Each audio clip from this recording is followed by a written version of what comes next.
Okay, how do I do that? Okay. All right. I'm gonna go ahead and get this party started while everybody's over there getting food. Um, so yeah, week 4? Let me check because I be losing track of time. Yeah, I think it's week 4. Yeah, so we did the orientation on the 29th, so 5th, 12th, 19th, today 26th. So yeah, this is technically week 5 or week 4 of our session. So today we're doing a hybridized hybrid, where we got folks at home and folks in the place to be. Uh, so far, what we've covered has been, we've talked about visualization, we talked about crop rotations, we talked about soil. I feel like I need to do a deeper dive on the soil because we didn't do a whole Wednesday session dedicated to that. So tonight we might get a twofer. Because I feel like I need to run back some stuff about soils. But tonight I was going to dedicate tonight to seeds and seedlings and plant science, like a one-on-one of plant science, because we just covered starting your own seeds. But before we get into that, well, actually, no. You know what? Since we don't got everybody here, we'll do a dialogue on the reading on Saturday.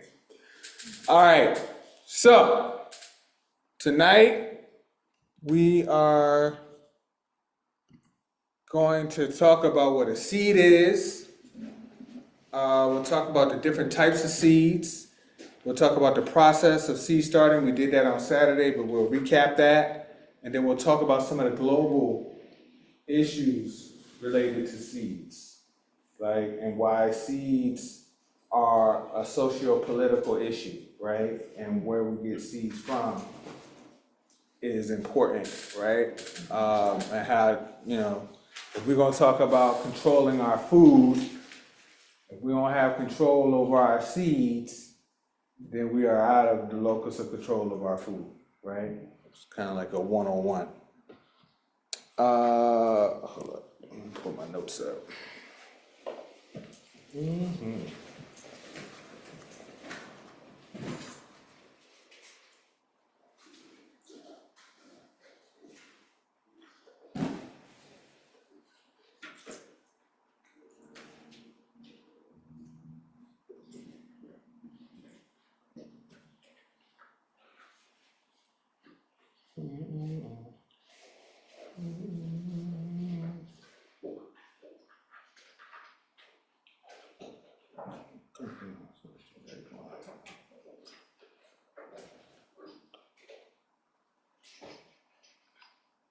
Okay. So, why should we start our own seeds? This is an open-ended question. Let me pull up the chat so I can see some of y'all responses to this question. Where your seeds are coming from? Yeah, that's one reason. What's another reason? So you don't feel like you're cheating. Oh. Well, what's that? I feel judged. What does it mean to cheat? I mean, one year I went and I bought another little plants at Home Depot and came home and my neighbor told me I was cheating. Oh, He's been farming all his life. that's messed up. I feel like seeds are just more affordable. Okay, yeah, they're definitely more they're more affordable. Seeds are definitely more affordable. Gives you more control over your food supply. depending on where you get your seeds from too, if it's a corporate thing, it's not so much control, but you can control the outcome. You can control it out. Yeah, you definitely have more influence on the situation if you're starting your own seeds. Yeah. So I heard you control where your food comes from. It's less expensive, and you have more influence on the situation. In the chat, Madison says you can control what nutrients the plants are getting. Yeah, that also goes into the influence of the health of the seeds. Any other reasons? Variety. Oh, there you go. Because if you relying on what seedlings are available in the store, you're only gonna get What you get. what people like or what people think they like, because they don't even know what's even out there, because it's just what the buyer at Home Depot or the nursery likes or thinks is the most. Something that I think of as I'm creating like my manifesto and farm is honoring the African traditions. So, yeah, how seeds travel across the Ma'aka. So to me, it's about honoring the seed keepers. Yep. So you get that personal connection to where the seeds have come from, where they're going. You can keep that process alive. What about getting an early jump start on your growing season? Because if you wait for, March 13th, first of spring, you pretty much starting when everybody else starts. And if you're growing for production or you're growing to sell, you definitely want to be a little bit ahead of everybody else if you're going to go to the market with stuff. The question was, why should you start your own seeds?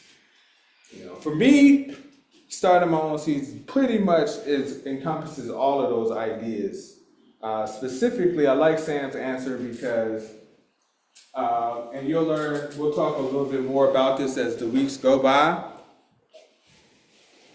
When I'm farming, I'm trying to find my niche, right? So I'm not exactly concerned with growing the things that everybody likes as much as I'm trying to grow things that I like, right? And things that I want to share with the masses at large. And when it comes down to the different varieties of things, we barely scratched the surface of what's available when we go to the grocery store. And when we go to the nursery, it's even less, variety of the seedlings, of the different varieties of plants. We got peppers, tomatoes, eggplant, onions, garlic, cabbage, kale, lettuce, what else? Cantaloupes, melons, cucumbers, zucchini, squash. And within all of those different types of plants, we got hundreds of varieties of each one of those things. So it's a challenge to y'all. Next time you go to the grocery store, go into the produce section.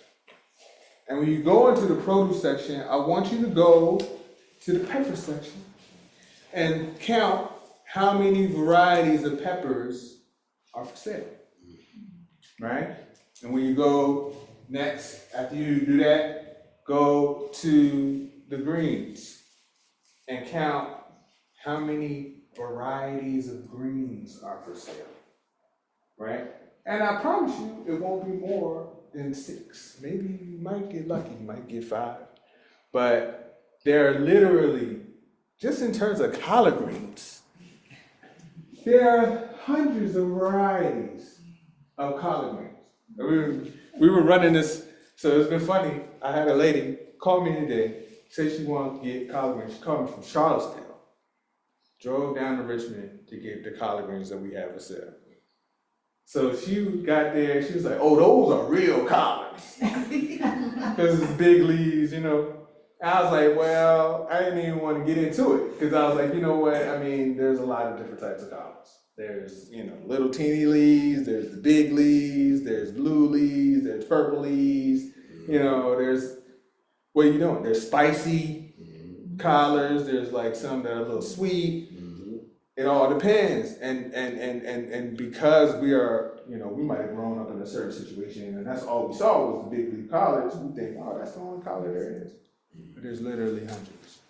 So starting your own seeds gives you the capacity to dip and dive into these different varieties, and then learn what you like, and then also introduce varieties to people that they might not have never known of.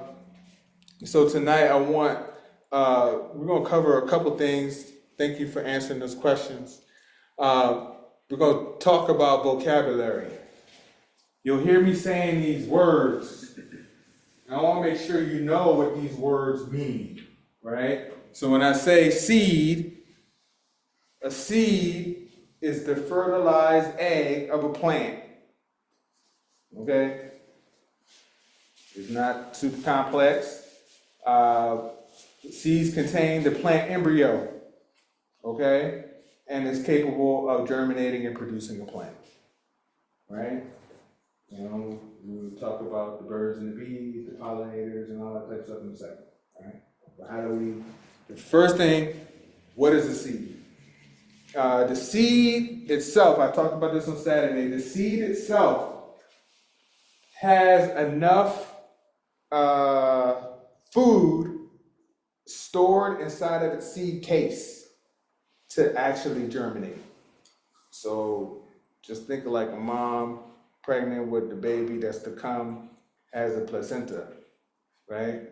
So I'm gonna show you a picture of it in a second, but inside of the seed case, it has a similar structure to like what we would know as a placenta that has all of the energy all of the food that the seed needs to send out its root and send up its initial sprout. Okay? It comes, they say, no batteries required. It all it needs is water. Yeah. The second vocabulary word, oh, hold up, I should have did that. Hold up, I'm telling y'all, I'm getting ahead of myself. Bing, pop, the diagram on your back. So this is a pea seed going through its process of germination. I put this here to show you. These, what they call cotyledons, are like the placenta of the plant. They exist on both, now all seeds are not the same, but for the sake of vegetables, most of them are, right? So on both sides, kind of like, parallel on both sides, the cotyledon has the food. Once that water hits it, inside of the seed casing are the enzymes and hormones that will tell it, time to go, we moist. Let's get to going, right? And once it gets that water, it sends down the primary root and it sends up the first sprout. The first sprout, not to get too scientific, it's called the epicotyl. I never say that word, but it's the word. It's the official name of the first sprout, the epicotyl. The first two leaves that come off of your seedling are not the real leaves. They're I don't want to say they're false leaves, but they're not the leaves that the plant is going to use for its photosynthesis. Those leaves the first leaves that come out, they're going to fall off. They come up, I guess maybe it's just part of the process, it sends them up, but those ones, they'll be the first to go, right? Once it sends down that primary root, you start seeing that epicotyl come out, and you see the actual first leaves come out. It's also starting to form its first what they call lateral roots. This is all within the first 10 to, well, I'm just gonna say 10 to 15 days. Most seeds that we are sprouting ain't gonna take no longer than 15 days, 2 weeks at the max, right? All this happens in the first 2 weeks. All right. Let's see. The second term definition, I want you to remember this, it's called propagation. Propagation is the process of, the style of reproduction of plants. Now, plants reproduce themselves by a lot. This is biology 101, y'all.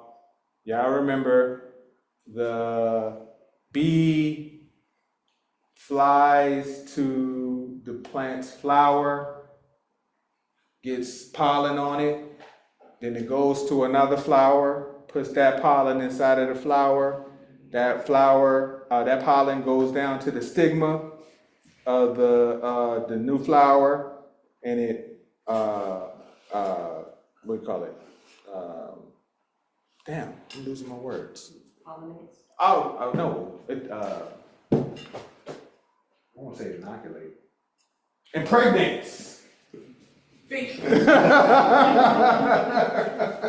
impregnates the plant, right? And so that impregnated plant will produce a seed from off of that pollen that it's been touched by. Okay? Produces a seed? Yeah, once that pollen gets into the stigma, now it's pregnant and it can produce a seed. If it doesn't, it might have flowers, but it won't do no seeds. Does that make sense? Or it's backwards. Yeah, my bad. So it will produce, the flower will then, once the pollen touches the next flower, then it will be ready to produce a seed. All right? So this is why you might have trees in your garden, and you might have a tree that, while it produces flowers, it might not produce fruit, right? Because it didn't have the right pollen. So don't let me get too far off on this tangent, but I want you to understand this with trees. I could have a peach tree on my farm, and unless it's a self-pollinating variety, meaning that the pollen of its own tree can pollinate flowers on the same tree, it will need another tree that has that's of the same species or from the same family of species that it can receive its pollen from.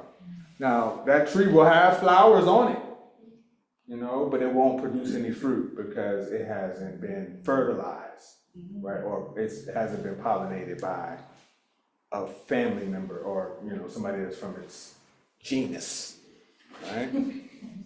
Sarah, this might be a tangent, but what is different about a self-pollinating plant versus a non-self-pollinating? So, certain plants, well, most plants, besides these, in vegetables, I've known it to be like a vegetable can pollinate itself. Like if I got a pepper plant and if it's got flowers on it, if I take the pollen from one of those flowers, it can create a thing. With trees, I think it's a little bit different. I've never seen it with vegetables, and I probably had to do some more research to see if this is the case. But I know with trees, there's certain varieties that have been bred to be self-pollinated. And there are other varieties that have not. So they need a relative, something that's from the same genus, in order for it to have a different plant from the same family's pollen in order to activate its fertilization process. Pear trees do that. I have a pear tree, but it didn't give me any fruit. Then I realized I had a wild pear tree further back. And so once it was back in production, it did. did start producing a pair. It's the same for hazelnuts. Had to have two different hazelnuts. It's another reason why you get multiple fruit trees when you plant them. Even if you have self-pollinating varieties, because it increases the chances of more pollination to happen. So, the sexual propagate, go ahead. I said they just want a companion. Yeah, they need community. Having diversity makes them like safer, honestly. Getting like, yeah. So, in propagation, there's sexual propagation, which requires, the birds, the bees, the pollinators to do their duty, right? But there's another form of propagation, and this is asexual propagation. This is when we start talking about cuttings and plants with what they call rhizomes, right? So I got a piece of ginger up here on the screen, so you can see one example of asexual propagation. Anybody ever left a piece of ginger out on the counter or something like that, and it start getting these little sprouts on it? Or you seen an onion, or maybe a potato start getting its roots.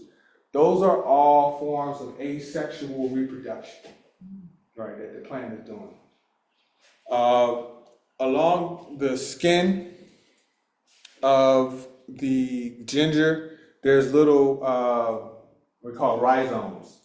These little areas or hubs where if it gets moist, it can start to produce a sprout. And then you can cut that piece off, plant it, turn it to a whole new ginger plant, right? The ginger plant itself, if you let it go through its life cycle, it will produce a flower and seeds, and you can plant ginger seeds, right? So you can reproduce a ginger plant sexually. But the quicker way is to take the rhizomes from the actual ginger root, sprout those, and it's like months that you slice in the process down. Same thing with potatoes. You got, if I get a potato itself, all those little dots on the potato, those are all rhizomes that get turned into new potato plants. If I chop that potato up into like 3-4 pieces, I can get 3 or 4 different potato plants off of that one potato, right? What's another one? Garlic cloves. The garlic clove is gonna produce if you let that garlic go its life cycle, it'll get a little ball on top of it full of seeds. I can start those seeds, or I can take the garlic and break up the cloves, and each one of those cloves will turn into a new garlic plant as well, right? So these are all forms of asexual reproduction. Another form of asexual reproduction is taking plant cuttings, okay? So say for instance, I got some raspberry, right? Raspberry is a really great plant to grow from cuttings. I can grow raspberries from seed, but if I have a raspberry plant already, I can cut a piece of that raspberry plant, put it in some water, let it develop a couple of roots, put it in some soil, and it'll start to turn into another raspberry plant, right? So I'm just explaining this so that you can think about, well, what are the techniques I'm going to use to expedite my growing process, right? Everything doesn't have to come from seed, but, it's good to know that you can do it if you have to. But when it comes to the stuff that I want to grow, turmeric, ginger, I'm probably going to do it from the actual root versus waiting for the seed to produce a new plant. So are those mostly root plants? Yeah and no. There's some plants that can reproduce asexually that are not root plants. Um, but you know, from the way I look at it, it's like, what's it worth? So some folks will take an onion, right? Cut the onion up till it got a little bit of the root, and then they'll put that in some water and let it turn into a new onion. That's dope. I think it's amazing. However, it's a lot of work because that means that you got to collect all of those little stumps and put them, you know, into the soil and let it sprout again. Some people do it with carrots. You know, they'll use the carrot, chop the carrot down, so get to the top, and keep the top, put the top in there. It works. Takes a long time, but it works. Some people do it with pineapples. You know, they'll take cut the pineapple down, take the tops, plant the pineapple top, and then they get a whole new pineapple. All of those are excellent examples of asexual reproduction. And you know, in the case of the pineapple, it's not a root crop. I mean, technically it is, but it's not. It's fruit that comes off of the ground. You know? But it's I can't think of any, like, well, with greens, there's a green, like if I get lettuces, technically lettuces asexually reproduce because I can clip those lettuces and they'll grow more lettuce back. So that's kind of asexual reproduction, but yeah. So just keep in mind, yeah, and Sharia, you just asked that. You can't you do a similar thing with lettuces? Yes. Heading lettuce, any lettuce really, as long as you if you don't cut the whole top, you know, leave maybe like a half an inch maybe at the bottom, let it sit in the ground and give it another couple weeks, it'll develop new leaves and be off to the races.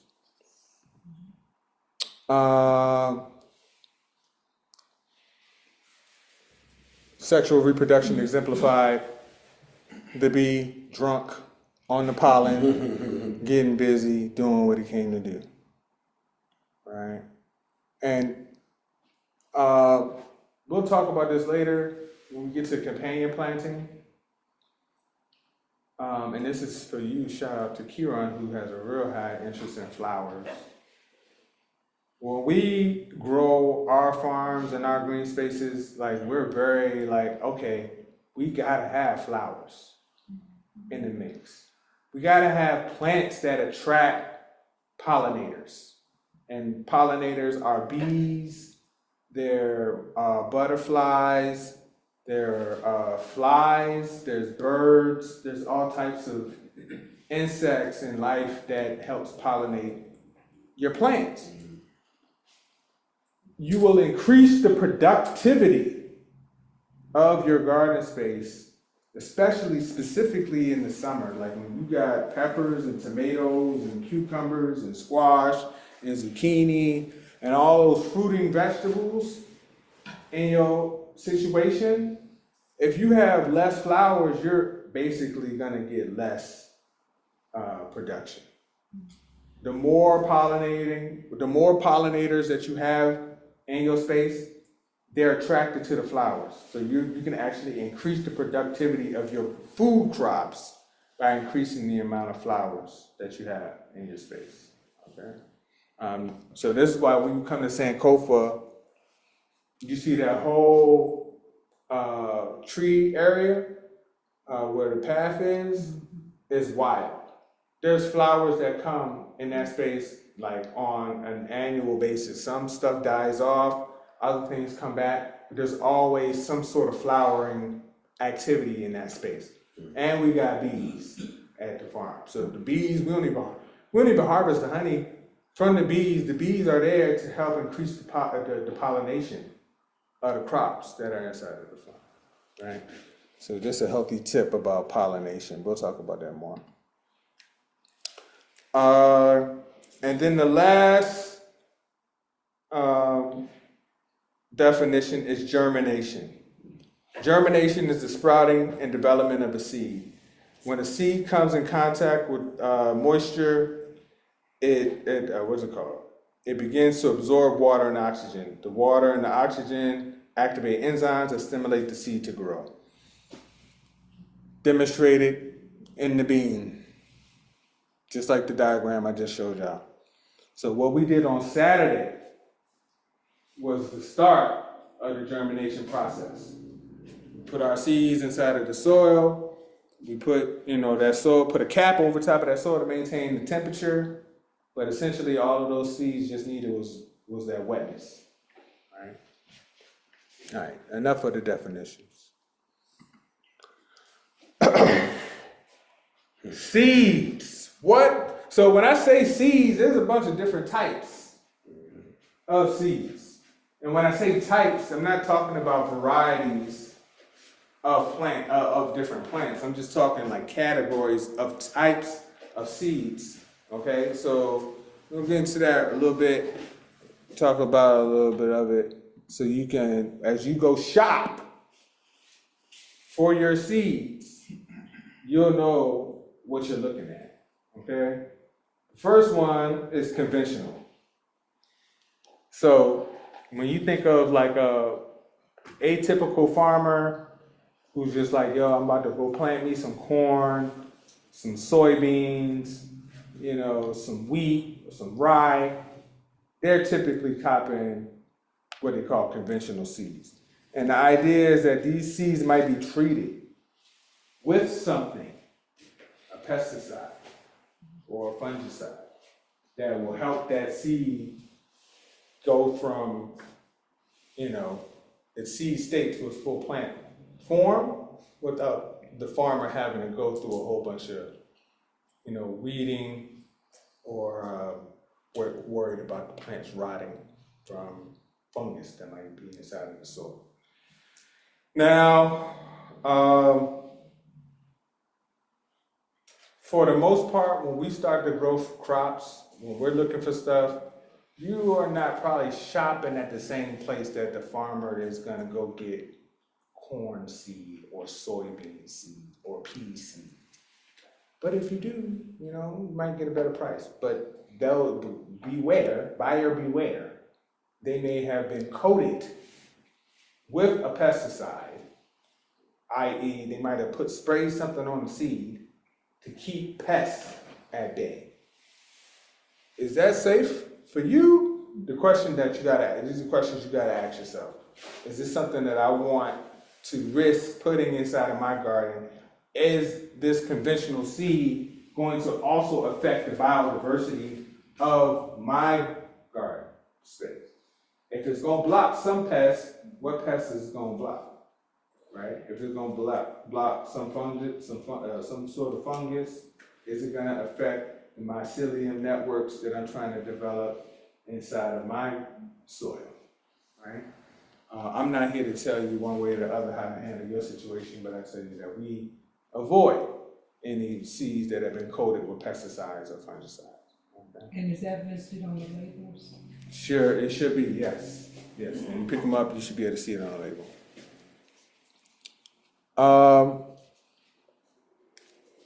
GMO seeds, genetically modified organism seeds. I used to do this talk in the last 2 years. I said that the GMO seeds weren't available to the public, but that's changed. In the last year and a half, we've seen it. They're here. They're in the mix. So, yeah. What is a genetically modified organism? These seeds have been altered at the genetic level using gene splicing equipment. They were done or created because the industry says that GMO crops are more resistant to pests, herbicides, and other harsh environmental conditions. They say that genetically modified crops have improved or longer shelf life, and they also feel as though genetically modified organisms can have an increased nutritional value. All right, these are the main reasons, right? And the undertone is also a change in climate that's happening all over the globe. And as people try to produce food, the industry, I'm gonna keep throwing that word out here. The industry, these are the monopolies that control where our food comes from, are interested in a bottom line profit margin. And if they can patent a particular crop or a particular plant and sell you the seeds, they'd be the only ones that could sell them, right? The other piece of this is that all of the reasons that they say they created genetically modified crops can be solved through regenerative practices. But the regenerative practices require us to go slow instead of going fast. And in my opinion, we need to go slow because we got some healing of the planet that we need to do. And disclaimer, this is me, this is Deron Chavis, this is, we represent I guess, a segment of the farming community when we say we don't trust the industry with our health and wellness when we know that the industry's first priority is a profit motive. And so if it's profit over people everywhere else, why would we think that when it comes to genetically modified organisms, that it'll all of a sudden be people over profits? And I can tell you, I have toured 2 of those facilities over the years, and it is all about profit. They do a broad spectrum evaluation. In one instance, it was a 17-point evaluation, and they would throw out any plants that didn't pass that, and they would never come back to them. Even though, when you look at some of those down the line, they would be better nutritionally, for example. Some of them didn't ship well, so they couldn't get them to market, and all that sort of thing. But it was an eye opener. It is all about profit. It really is. I guess I shouldn't mention names. Hey, you can talk about it, brother, man. It's real. Because this is Archidaniel, Midland, and Monsanto in particular are deaf on that. Yeah, Bayer now. It was Monsanto, now that's Bayer. But again, you can choose to grow seed varieties that are specific to a particular region. That will solve for whether or not these environmental conditions can be solved for. You can get hybrid varieties. We'll talk about what hybrids are in a second. They may have disease tolerances, right? They may be disease resistant and have been bred to be so, right?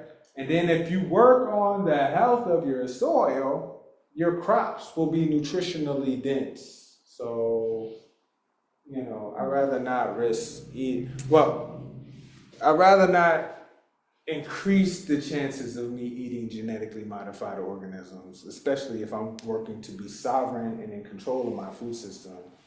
And so I will avoid these at all costs. This is the reason why it's important to find and do research on the seed company that you're buying your seeds from, because some of these bigger seed companies are the ones that have this GMO stuff in the mix. Some of the smaller boys, though, if they don't do their research, they can let a GMO crop slip through the cracks.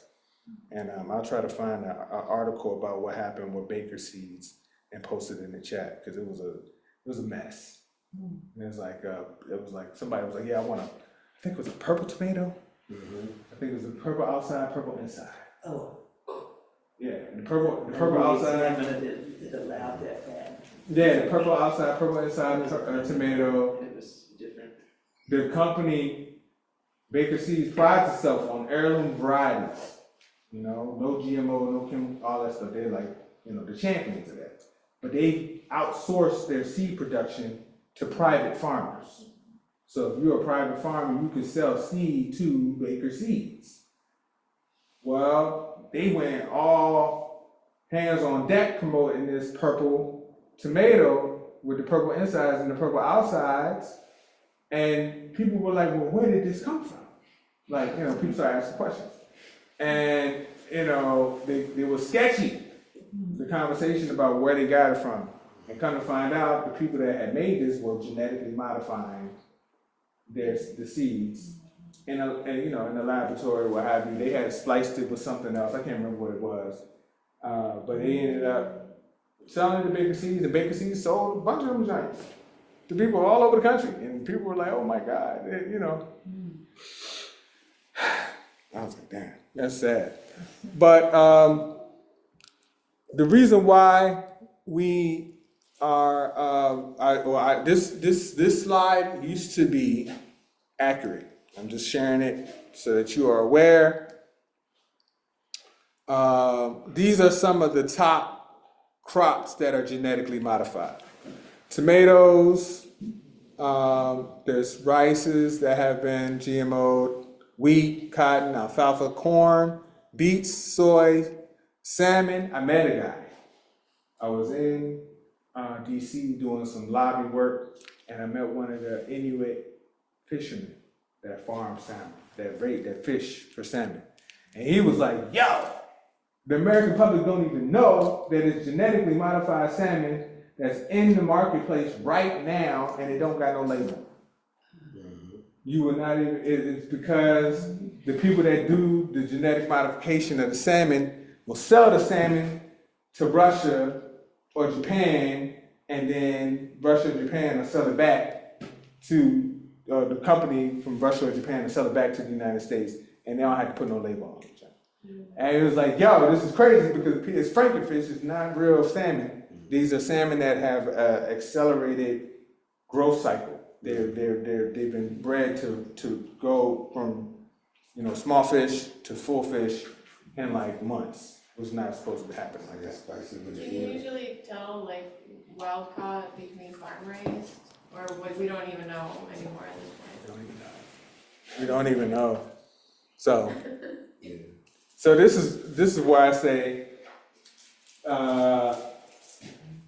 we have all eaten genetically modified foods. I ain't gonna say all of us, but a good number. I would roll dice that it's at least 80%. If you ate some chips, you know what I'm saying, in the last 10 years, a Dorito, you got it in you. If you had some sugar from a soda, you know what I'm saying? If you done had a pack of Skittles, some candy out of the store, some sugary sweet cereal, you done probably ate a genetically modified organism at this point. And do you know anything about the extent of like cross-pollination between, say, I'm just innocently growing my heirloom crop, and down the road somebody's growing GMOs? Like how frequently? It's the subject of, Intense legal debate. yeah, at the Supreme Court level. And I know Henry Jennings that was part of that. I lost it 30 years ago, but it finally got to the Supreme Court and reversed. But yeah, that is a big problem. And because the people that make the GMO seeds in particular, yeah, absolutely, because there's a lot of money involved. Right. They had a guy, a farmer dude, that got sued by the seed company because his crop got pollinated by the GMO crop, and he started slamming it. His crop was that had been pollinated by the GMOs. The people came and ran up on his farm, was like, yo, cease and desist. You can't sell this because your stuff has been pollinated by the GMO stuff, which is wild, because I don't even think he wanted that to happen. I don't think he even knew, you know what I mean? But he ended up having to My lose his. grandmother kept a .38 revolver on the coffee table. She would shoot at the crop dusters when they would come over. So I'm gonna tell you. So right now, corn, beets, they both are synonymous with sweeteners. So if you got stuff that got high fructose corn syrup, or sometimes the beets have been like an alternative, you might have ingested some genetically modified sugars or fructose at this point. So I'm just putting it out there. You know what I'm saying? It's everything about this is like the industry out of control. Because I would put money on the table that if somebody said, "Hey man, do you want genetically modified foods in your kitchen?" 80% of Americans or people would probably be like, "Nah, I don't really want that." hey, you know, or that. Like, what's the cost? Is it cheaper? Because these prices is going crazy. Yeah. It's good for profits. But yeah, I want to make sure you understand, like, this is the process for genetic modification. Genetic modification it allows you to take the genes from a plant from another family, from another genus, another species. It don't even have to be a vegetable, right? So you can take the genetics from an animal, the genetics from an amphibian, a reptile, genetics from fungus, the genetics from, you know, a human, and cross it into the genetics of that vegetable, and then you can create a new plant that has the genetics of this other creature and the plant. And that's the dangerous part. And some of that would occur naturally over time. So this is what we're talking about. We're talking about hybrids. Don't use that word in front of me. I'm gonna show you. We're gonna get into it. We're gonna get into it. So I want to be very clear. There's a big difference between a genetically modified organism and a hybrid. Yeah. These are two different processes. I can hybridize a crop in my greenhouse. However, I cannot genetically modify a crop unless I got a laboratory with gene splicing equipment that allows me to tap into a plant at the genetic level, right? So when you wait 1,000 years and it would occur naturally, of course it won't do me any good. We won't be here. Somebody else can ask a question? So like the way we have like the broccoli we have and the cauliflower and stuff we have is separate from GMOs. Yes, and that is, I'm gonna skip. I'm gonna talk about that in a second, but just bear with me. Hold up. So before I get into the next, well, you know what? Since we're here, let's just jump on to the hybrid. Then we'll come back to the organic. We'll come back to organic. So I'll tell you a story. When I worked at Lewis Ginter Botanical Garden, I had the pleasure of like going to conferences, and not just like public horticulture conferences, but like really high science conferences about plants and plant diversity, seed saving, climate change, resilience, all that type of stuff. So I went to a conference in Des Moines, Iowa. I think it's 2015. And it was on the topic of wild crop relatives, right? So this conference was attended by representatives from across the globe. So people from Sweden, people from Finland, Iceland, Russia, you know, all over the United States, the Caribbean. They were in Des Moines, talking about seeds and the saving of the genetic data that goes with these seeds, right? So, you know, they had a picture of the Antarctica seed bank and shit, you know what I'm saying? This is like, they're talking about how do we get the seeds in there. And the topic of one of the sessions was, okay, we are all eating hybridized foods. But way back, pre-colonization, or way even before that, each of these hybridized crops that we eat now today had a relative that grew in the wild, right?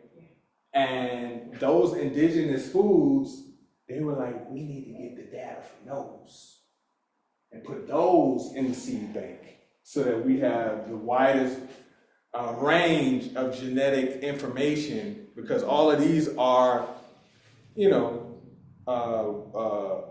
they're the progeny. Anything that we eat today is the progeny of an indigenous food from thousands of years ago, right? So I bring that up because so for example, the brassica family, they are all the same, they all originate from the same plant, but they've all been bred to accentuate a different part of that original plant, right? So I don't know if any of y'all seen rutabagas before, right? Or kohlrabi. Big bulbous root of the green, right? Turnips, big bulbous root. Or Brussels sprouts. Brussels sprouts is the same as the cousin of collard greens, right? They're both related. But the Brussels sprout is just a bunch of small flowers that that this plant has been bred to form along its stalk, right? Instead of it's branching out and creating a bunch of leaves. Cabbage, huge head, it's just been bred, right? But originally, this didn't look like any of these things. It probably looked like, some dandelion or something like that. But over time, different regions, our ancestors, found these plants and started putting them together, putting them close to each other, and then they were creating these new forms. And as each of these new forms came into being, then they were like, oh, okay, well, I'm gonna start putting the seed, the flowers with this other variety and see what happens. And as they kept doing that, it created all of these varieties of the brassica, right? So that essentially is the process of hybridization, right? I can take the flower from a Brussels sprout and pollinate a collard green with it, and it will produce a new plant that is the product of the sexual reproduction of these two plants, right? The pollination of these two plants. A better way to explain it, we all love peppers. There's hot peppers, there's fiery hot peppers, there's, oh my God, what are you doing to my mouth peppers, right? And the, oh my God, what are you doing to my mouth peppers come from people sitting down in a room saying, yo, I got this, oh my God, it's hot pepper. I got this other, oh my God, it's hot pepper. I'm gonna put these two peppers together. Now this is gonna be the nightmare pepper, right? And they'll take the nightmare pepper and cross that with the, oh my God, it's hot pepper, and make a new joint and just keep dancing with the reproduction of these things. And, now you got a whole industry that's dedicated to how hot can I get the pepper, right? That's a process of hybridization. We talk about our cannabis folks, right? Our cannabis folks are creating varieties of marijuana based off of reproducing different hybrids, right? That might have come from different parts of the globe. Somebody might go to Mexico and go get them a variety of marijuana, and then somebody else go to Asia, get a variety, pull them together. Oh, bang, I got something special.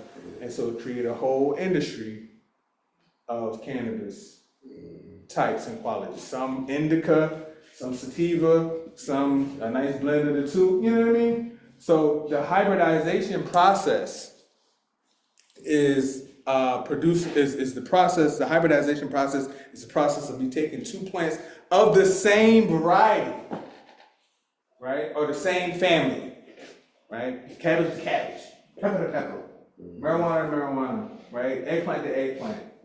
melon to melon, right? And when you start looking at how wide a range of all of these plant families are, the possibilities become endless. You know what I mean? Fun fact, the carrot was originally black. Somebody bred the carrot to the point where it's orange, and now all we know is carrots are orange. And we don't even know about the original carrot. Is that the same thing for corn? Because corn was like I'm tiny, gonna say it, yeah. Yep, corn, same way. Bananas. Yeah, I was about to say that. Bananas. I went to Costa Rica. Little teeny bananas. You know, red bananas. Some bananas got huge seeds. The banana that we eat from Chiquita or from Dole, they have been bred so that the seeds are so small they're not noticeable. Smaller than the taste. Right. And when you hybridize them, like the fruit, the seeds from the fruit are gonna have both genetics. But if you propagate from the plant, it's gonna be whatever that plant is.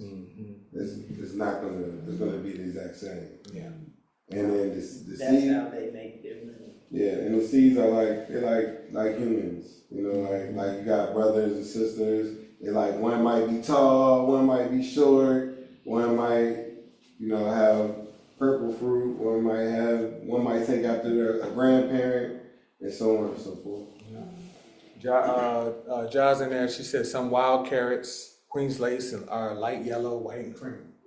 So this conversation about hybridization can produce different traits. You can have a product of hybridization that produces way more, right? It gives you way more fruit. Some might be, it might resist pests, like you might have an aphid problem, but this particular hybrid is now resistant to aphids, right? It have a different taste. It might be sweeter, it might be hotter, it might be more neutral or whatever.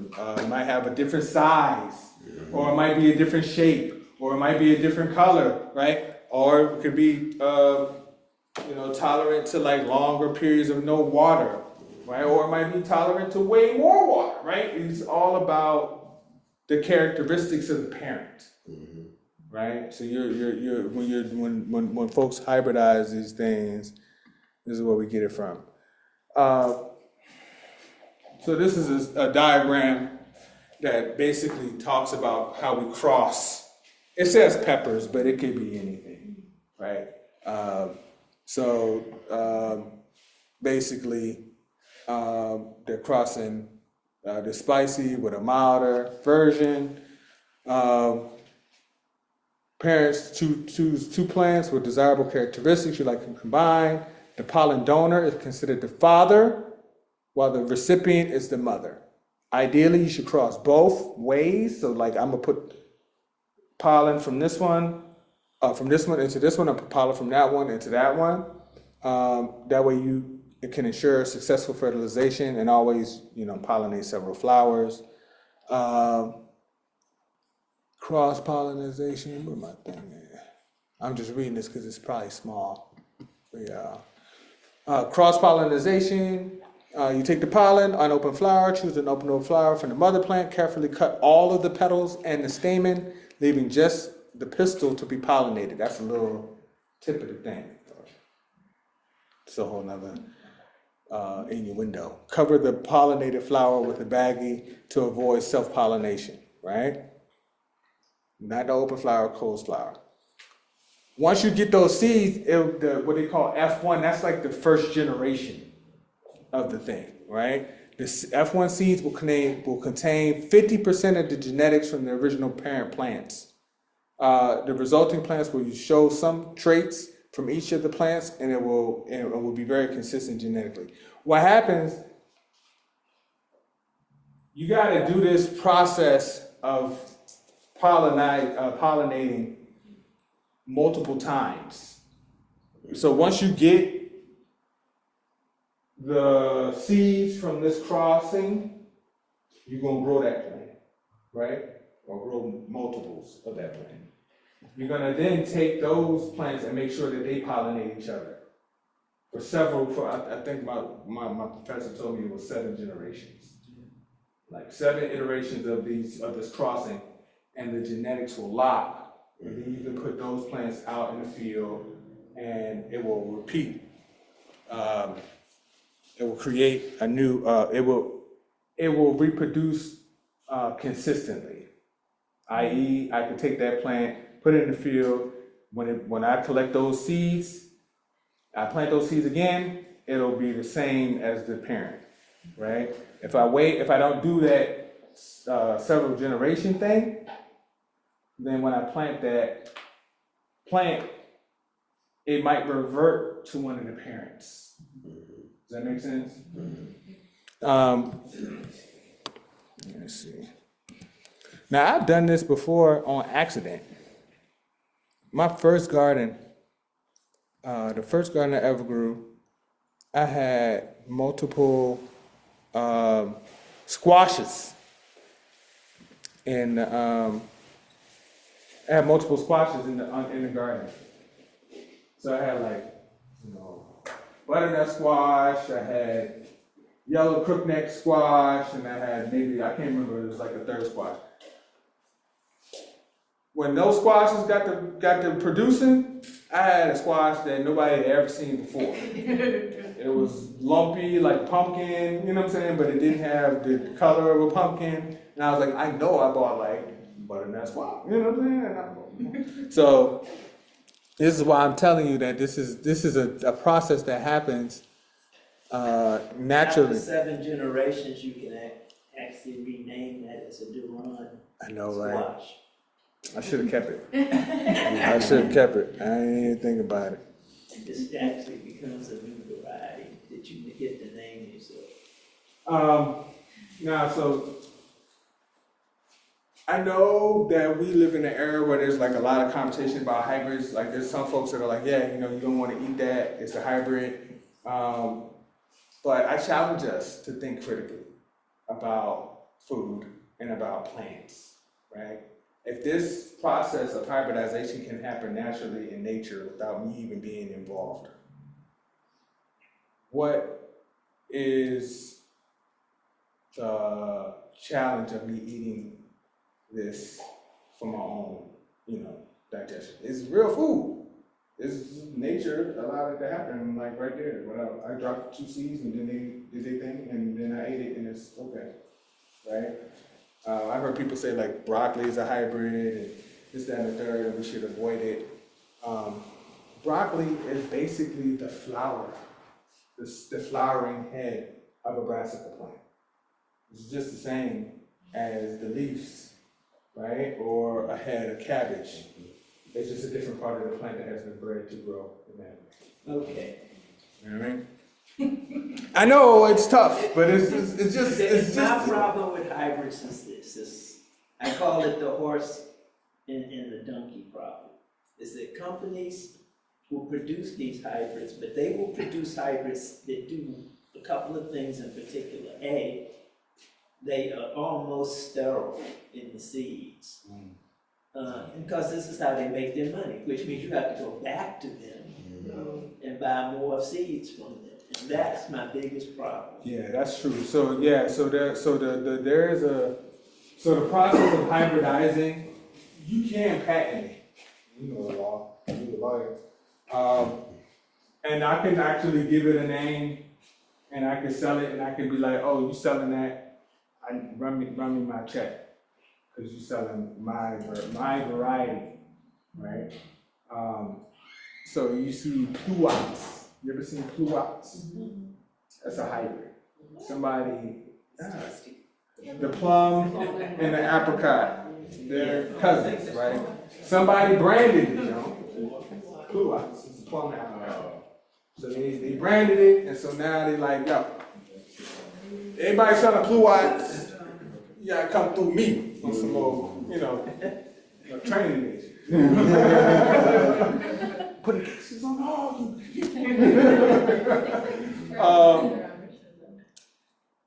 The same thing with the watermelons. The watermelons, though, is a unique conversation, though. So So this is talking about the seedless thing. I'm gonna share this. Don't throw no rocks at me. I'm just the messenger. So seedless watermelons are not genetically modified organisms. What? Fucking dumb. I'm telling you, seedless watermelons are not genetically modified organisms. Now, this is coming from a farm. This is coming from the farmer. Like, I was with the dude, Ben Burkett. He's a third, fourth generation watermelon farmer based out of Mississippi. I was with him all fucking day, and we was talking about watermelons. And I was like, bro, what's the deal? And he was like, look, man, we breed these to not have seeds because people say they didn't want seeds in the watermelon. And the process was like making a donkey. So we'll take one variety. There's one variety that was like, I think it was oh my God, I can't even remember the words, like a tricod and a dicod, the type of watermelon. They would breed that together, and then they have a third variety that they would breed that one with, and it was basically making the seeds smaller. So when you go and get the watermelon, the seeds are there, but they're sterile. They're just like a donkey will be sterile. Like a donkey can't reproduce, right? You mean a mule? A mule. Gotcha. Can't reproduce. So we have a whole conversation about the nutritional value. That's a separate conversation as to then is this a genetically modified organism? Now, if we want to be real finicky with the words, we can say, yeah, the process of hybridization is me modifying the genetics of a plant. However, we have to be very explicit in then what is the definition of what I'm doing when I'm in a laboratory? And is that the same thing? If I have a gene splicer, is it the same thing as me going into my greenhouse and selecting which plants will go with this plant? That's a critical thinking conversation. You know what I mean? It's also a philosophical, ideological one, but I would say that human beings have been breeding plants since the beginning of agriculture. That was the beginning of agriculture. Yeah, just being the intention behind the person doing it. But they weren't modifying at the cellular level, Exactly. which is a whole different ballgame. Now, what is organic? Everybody want organic though. So this is, I think, the branding behind the marketing around the word organic is a phenomenon. It's literally like the U.S. So people been growing food for hundreds of years. Hundreds of years, people were growing food. In the 50s, they started using concentrated chemicals on the food. And then on the back of that, somebody said, okay, no, we're not going to put the concentrated chemicals on the food. We're only going to use the stuff that we was doing before the 50s. We're going to put a label on it that says organic. And everybody all of a sudden was like, okay, yeah, I want the organic stuff. Which I can get because people want the healthy stuff. But it's wild that we trust the government for some things, but we don't trust them for other things, right? So the USDA, the same USDA that was discriminating against black farmers for all these years, the same USDA that tell you that you gotta have, that give you a plate that says this is the standard American diet, and we all know that that's bullshit. But we trust them when it comes to the certification or the stamp that says this is organic. So, what is organic? For real, what is organic? Let me give you the official definition. So, Changes every day. right. So, certified organic seeds, that have been grown according to the rules and regulations specified by the USDA's National Organic Program, where the use of synthetic fertilizers, pesticides, sewage sludge, irradiation, and genetic engineering are prohibited. That is you go through the process, get somebody to come audit your farm, you show them your standard operating procedures, give them a tour of your farm, they audit your shit, and then you pay the money and you get the organic certification. People leave your farm and you still got the organic certification. You know what I'm saying? So a little extra stuff. The key point is you pay the money. the key point is you pay the money, right? And ain't nobody coming the next day after the certification has been delivered, right? So for the farmer, hell yeah, let me get my organic certification. But these motherfuckers, they came over and did the thing for me today, but that don't mean I'm coming back after they leave and dropping whatever I want to drop in the mix. This ain't to say you don't trust the farmer. The question is do you even know who the farmer is? And do you have a relationship where you like, okay, yeah, this is an outstanding guy. I'm actually seeing the farmer, I know where he's going, what he's doing. 9 times out of 10, we don't. We trust the government that this guy is doing what he said or that he's going to do. So, for the produce, the idea of it being prohibited is definitely high marks, right? This is amazing. But when you get into the granular list of the things that are allowed, you'd be surprised. You'd be surprised. Look, you'd be surprised, that's not necessarily organic. But I guess it's okay, you know, for the folks. And this, to even be even more nuanced, we talked about soil amendments the other day. How many of y'all ever seen borax? What's borax for? Your clothes. For your clothes, right? And it also does what to it's like an insecticide to like kill cockroaches and borax. Yes. Right? That's probably telling some shit about myself. Oh, he didn't have roaches before.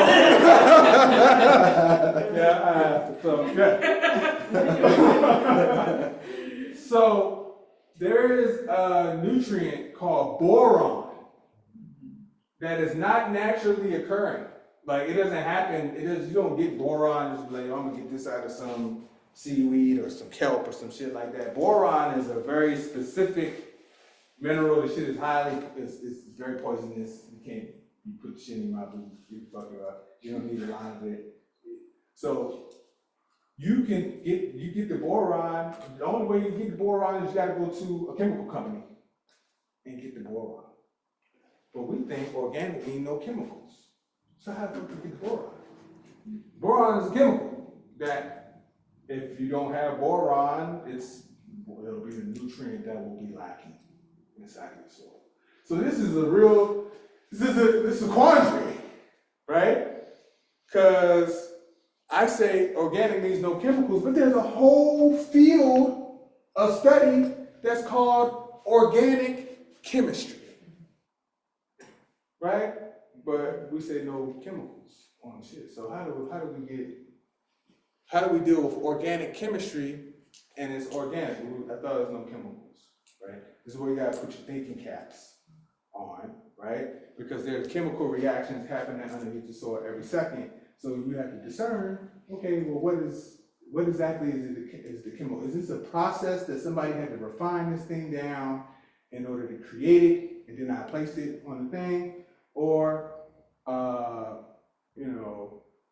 is this a situation where I had to put certain things, biological things in the ground in order to grow things? Now, I'll be honest with you, I ain't never put no boron on none of my crops. I got homies that do it. They take a little teaspoon, put it inside of the water, and say, it's the only way I'm gonna get my boron. I ain't gonna hit on them about it.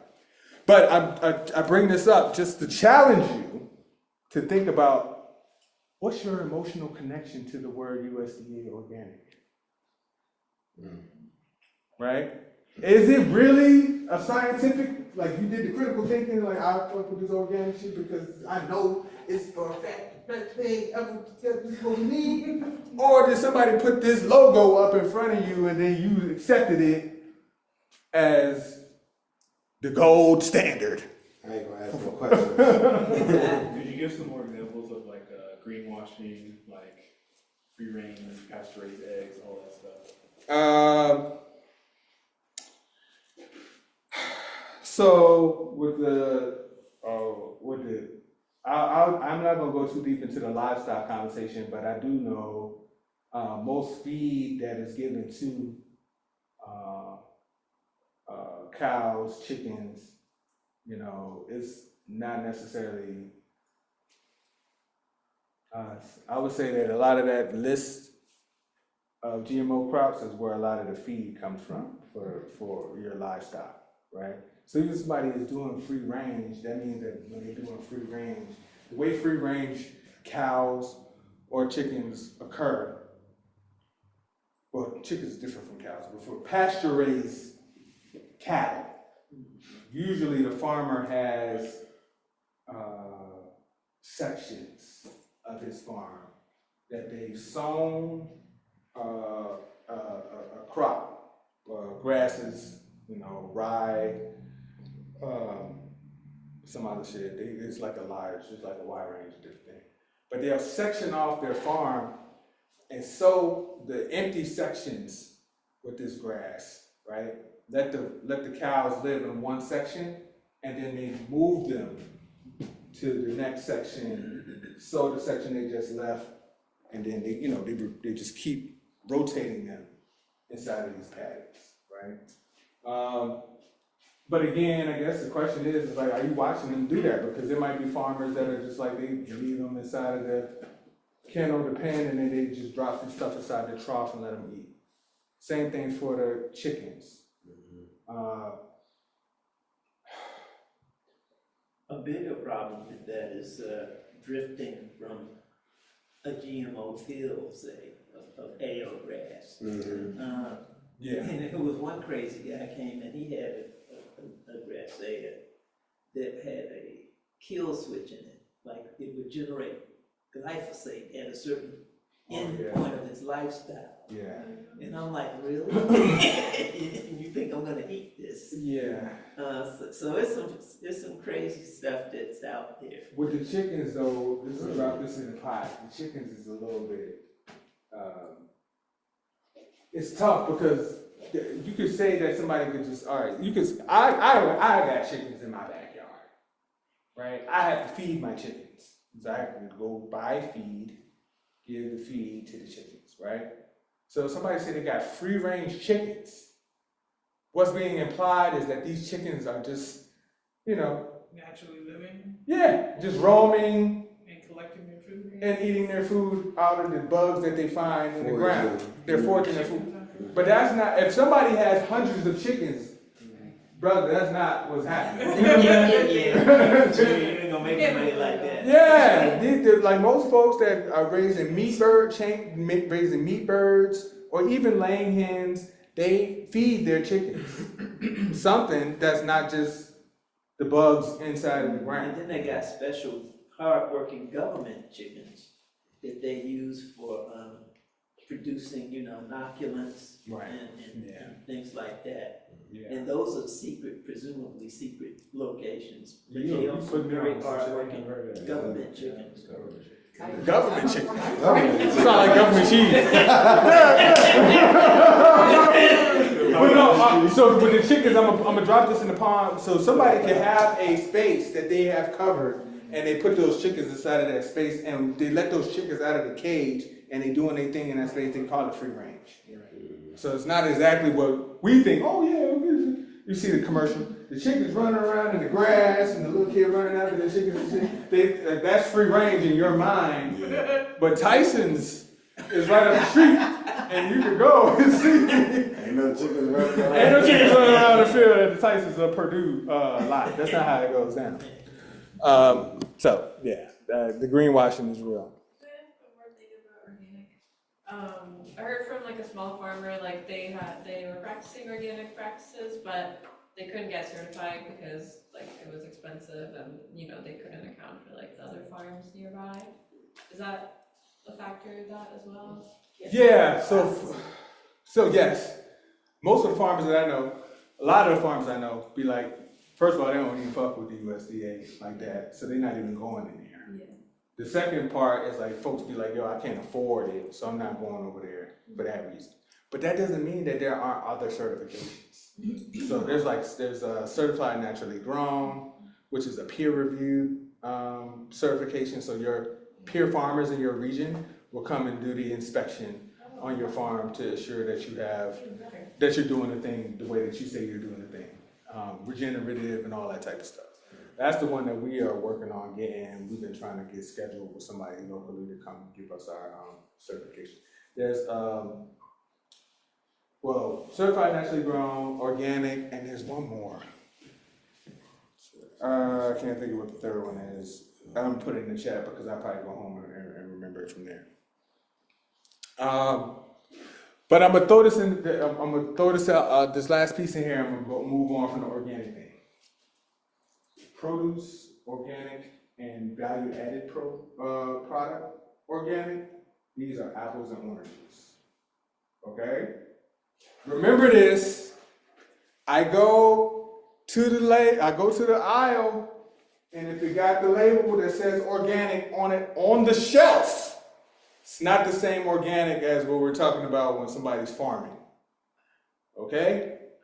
So the product on the shelf can have a certain percentage of organic ingredients and still get classified as organic. Okay? This is important. This shit right here this is what broke me. It was like, man, all this is bullshit. It's just a brand, right? Yeah. When I found out that you can have 75% organic, but the other 25% can be what? Something else? And it still get the label. I'm like, well, how does it still got the label? How? I thought it was organic. I thought it was an all or nothing. Yeah, You know what I'm saying? But it's really not. So this is America. this is America, and if you can afford the label, everybody saying, in capitalism, everything's negotiable. Everything's negotiable. Wait, what are the two things that are completely different? The product on the shelf, the value-added product, like somebody processed this, turned this into something that's shelf-stable, that sits on the shelf or like in the refrigerated section, that has a list of ingredients on it, is totally different from the organic that we think that somebody farming is doing. So in the on the shelf thing, there's percentages. You can have up to 75% of the ingredients to be organic, and you still get your label. But on the farm, it's supposed to be all or nothing, but even that has some nuances. You look it up and you see that there's certain shit that you can do. What if it was putting human sewage on what they call biosolids? It's human feces that's been manurized, it's been broken down, they sell it. And it's like, that's qualified, in some cases that qualifies as organic, which is wild.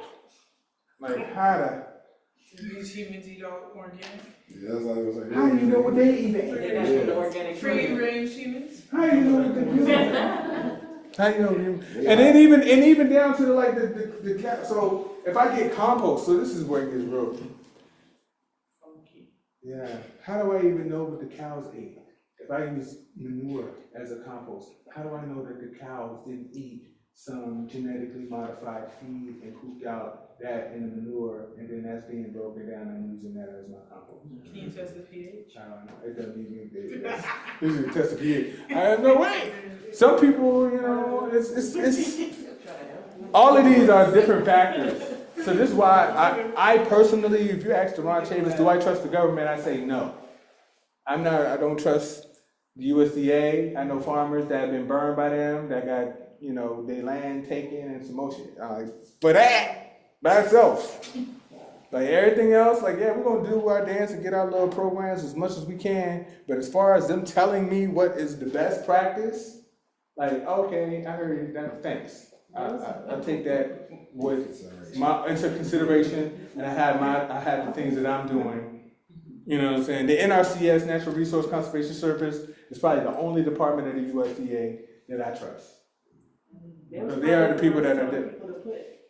It was probably us telling people to put the sewage sludge on there. Then there was like, oh, actually, there's forever chemicals in here. My bad.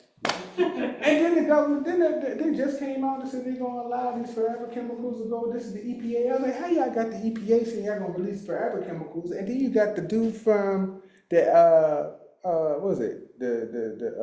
Who's the guy? The Kennedy dude? What's Oh his my God, that is. RFK Junior. What's his position? He the head of the Yeah. he the head of health. He the head of the U.S. Health, right? He the head of U.S. Health. How he got him on one side talking about we're gonna make America healthy again, and then the EPA side they're like, well, we're gonna release these chemicals and let these chemicals that we know possibly is giving people cancer, but we're gonna reduce the restrictions on the usage. How is these two conversations coming out of the same White House mouth? And you trust the USDA organic? Whew, I got a bridge to sell you in Brooklyn, bro. Like, what's, I give you a discount on that junk. All right, so yeah, man, this is where I occurred. Put your critical thinking cap. Put your critical thinking cap. So the question was, how long does an organic label for a farm last? How often do the inspectors show up? I think it's like once a year maybe, but it might be less than that. It might be like once every couple of years. I know a sister that just got her certification. She went through the process. I'm gonna ask her and find out. Patrick does that. Patrick does it. He goes to people's farm And does their certifications. Yeah, I'll ask Patrick and find out how often he has to do their review. The next type of seed, so we covered, okay, so conventional seeds, GMO seeds, hybrid seeds, organic seeds, and now open pollinated. Open pollinated are basically if I set up a row on my farm and I said I want to sell seeds, I basically let those get pollinated by whatever pollinators come, and then I let it go to seed. I collect the seeds, I sell the seeds. Those are open pollinated seeds. Those are probably the most safest seeds that you'll ever, the ones that you saved yourself, right? Or a farmer just let go to seed on his farm. That's how most seeds sellers do. Let's see.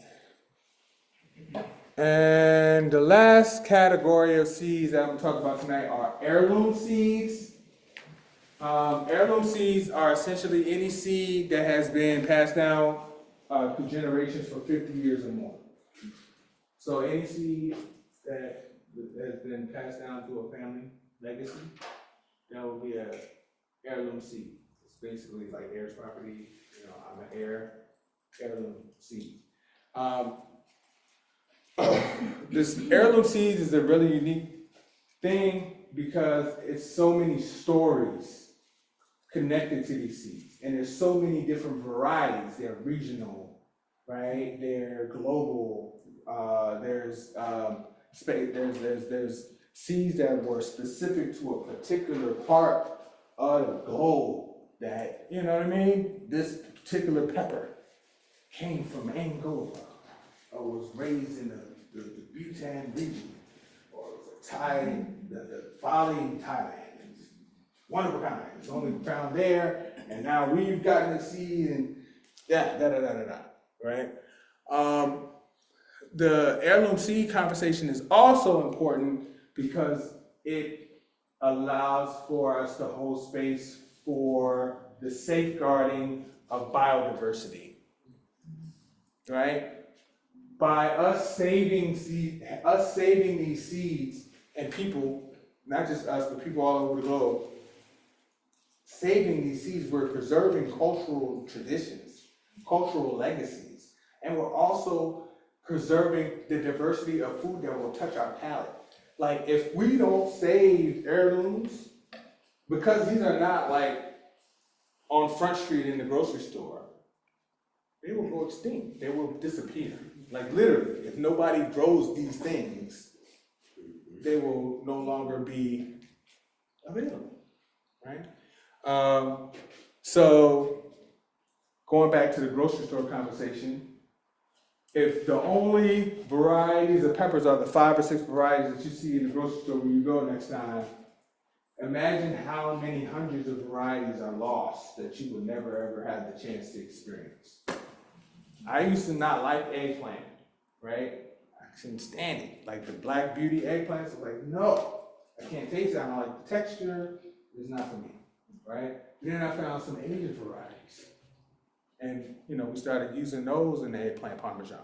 And I was like, oh, this is delicious. This has the right texture for me. It's not spongy. It's got a nice chewy texture. I can rock with this, right? But the Asian variety, it's an heirloom variety, right? But the more popular varieties that you go into the store, I never see those, right? So preserving heirlooms, when you see somebody charging a fee, a premium for an heirloom variety, it's because of its rarity, right? And because of, just these are pretty exclusive situations. You might not find them everywhere. So if you see somebody selling a $6 bag, little case of seeds, and there's like 30 seeds in the junk, you're paying for the exclusivity. You're paying for the fact that these are hard to find seeds. You know what I'm saying? And then the hope is, once you get them, then you will begin to save them as well. All right? The other piece of this around heirlooms is like us growing this wide variety is also it's a form of resistance that allows us to subvert corporate control of our food waste, right? By us keeping seeds, saving them, passing them down generation to generation.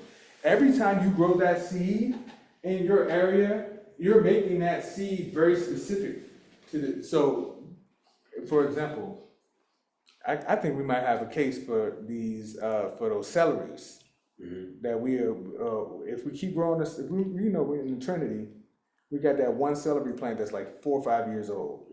It's been dropping seedlings over and over again ever since we opened up the greenhouse. So I have a 5-year-old celery plant, which is mind-boggling to me that it's been alive for 5 years, but it has never died. We planted it once back in like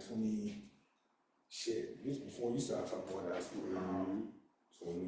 But every year, this thing I got a raised bed that's like a 12x4 in our greenhouse at Trinity Family Life. That celery plant has taken over the whole bed. That's how many times it's reproduced and dropped seeds that have then gone to sprout and turn into more celery. You know what I'm saying? We're literally picking celery seedlings and planting them in other places now because of this. If I keep that celery plant alive for another 20 years, or not even maybe that, probably like another 5, I can have a literal case to say, this celery plant has been grown in this condition, in the conditions of Virginia, in this particular greenhouse. It's a unique variety. It has there's nothing else that you'll see that's like it's been cross-pollinating itself over and over again inside of this greenhouse. It's acclimated itself to Richmond, Virginia zone setting. Are Hanover tomatoes heirlooms? Yeah. They are farmers, yes. There's that Hanover. Now, I say that, and I say that just because I think there's farmers that are just growing regular tomatoes and they put a stamp on it that say Hanover tomato. But there is a Hanover tomato. There is a tomato that was grown here in Virginia. It's 2 different things. I used to work at Publix, and in the produce sections, people could not wait for the Hanover tomatoes. Oh, yeah. Tomato festival? I'm gonna do that next time we grow up. We'll tomato. We'll put them in the box that say Hanover. You say we've been doing it for 5 years. You got 2 more to do. 2 more years, 2 more successors.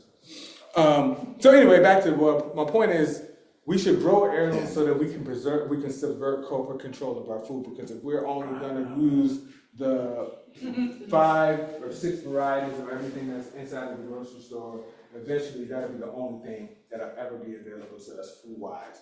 We have to be our own liberators in this sense, right? If we want to free our palates, Because if your palate is under the control of somebody else that's a buyer inside of Publix, Food Lion, Walmart, and they're making the decision as to what type of eggplant, what type of zucchini, what type of tomatoes, what type of grapes, whatever that you eat, there's a whole world out there. I went to Costa Rica. I was like, this orange juice don't taste like the oranges in the United States. It's a whole different taste of orange, right? But because I'm in a whole nother region where they're growing the food, they have their own particular varieties that probably never reach here. You know what I'm saying? So what am I not experiencing in terms of foodways that exist on this planet because Publix is making the decision on what food I get, or the nursery is making the decision on what seedlings they're going to sell, right? That's how we, subvert. Or whole countries, if you're buying up a lot of farmland, you might decide, no, we ain't gonna grow anything this year. So yes, and you know what? That's an excellent segue because I'm going to show a video about this woman activist named Vandana Shiva, who does a large bulk of her work is around agroecology, regenerative farming, seed saving, and battling corporate control of seeds. Right, the whole Monsanto conversation. I'll share that in a second. But I was reading something yesterday. And it was about aid, global aid, and how the US destabilizes economies through food aid. So it was explaining this, I said, oh God, I'm dealing with this shit in Richmond. So US government goes to Haiti and says, oh y'all scrambling. We need to give y'all food. So we got rice from the United States. We're gonna export all this rice and give it to the Haitian people. What happens to the Haitian farmer that's growing food and it's his vocation, right? When that free food comes and it's given away to the population, can he make money? Why would you go buy rice from the Haitian rice grower when the United States is giving you free rice? Right? And what does that do to your local economy? Right? So it's like aid as a weapon? Absolutely. You know what I mean? Like how can like that's it's a Trojan horse. It's a Trojan horse. It's definitely a challenge. Now, how does that relate to us? Right out here. First time we did produce giveaway. Oh no, one of the first time I pulled up in Gilpin to sell produce. My sister Corinne was holding an event, block party type of deal. So we had stuff, and it was like, yeah, pay what you can. And folks was like, oh, is this for free? I was like, oh, it's for sale. Like, you take EBT, but we never did, right? But folks were coming up, were so used to folks coming into Gilpin giving away food for free. When I said it was for sale, they was like, oh, no. Goddamn. Like, in that situation, because the way food has been brought into housing projects and given away to people, if I showed up with a delectable display of produce, if I wasn't giving it away too, I wasn't gonna make no money over it. You know what I'm saying? So, aid, charity has done a job, even in our own backyard, and how we relate to food. You know what I'm saying? So, how much time, I'm actually saying, how much time and energy do you think it takes for us to grow food at Sankofa? It don't stop. It don't stop. Yeah, it don't stop. So imagine Definitely. if we had to give, or imagine if all of that, we couldn't sell none of that, we had to give it all away. How long could we even survive out here? Well, we would have plenty to eat. We would have plenty to eat. But the thing is, the challenge is like the way that we grow food, like the challenge with it is that because our food system locally is heavily subsidized, right? The Farm Bill, SNAP, that's billions of dollars that go into subsidizing food. Like literally, like somebody is getting paid, that money is going to somebody, right? But in our local economies, right here in our streets, like, what's the value of food to you? Right? And you pull up to my table and I tell you how many hours it took me to grow this produce, right? The amount of water, the fertilizers, you know what I'm saying, the amendments, the packing it up, the cold storage, the electricity that went into all of this. Like, I sell the produce at the highest $2 a pound, right? Somebody come to me and be like, man, that's too expensive. I don't even know how to respond to it. Or when somebody say, man, it's just for free. I don't even know how to respond because I'm like, yo, but you go to the store and the beer not free. You know what I'm saying? The cigarette's not free, the lotto tickets is not free, right? But when you come to see the food, first it was like, oh, you're giving that away.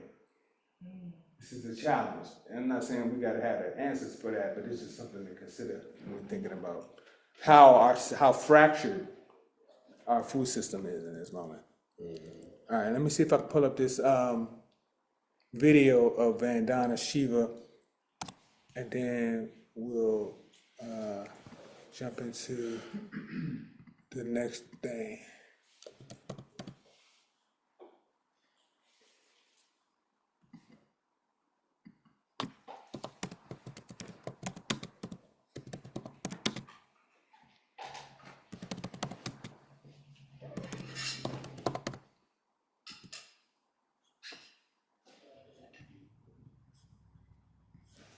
Let's try to find this jump.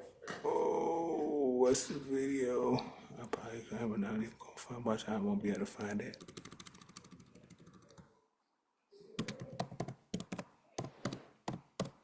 Is this from the Seed documentary? No, I got an interview that she did about the genetically modified foods. Let me pull it up on YouTube. And so she does like a real quick one that breaks down a couple of things, and I want y'all to see this. I should have saved it before I got over here, but I apologize.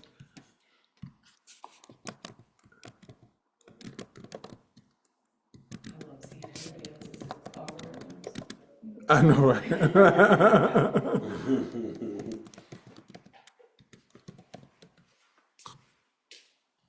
All right, this is it.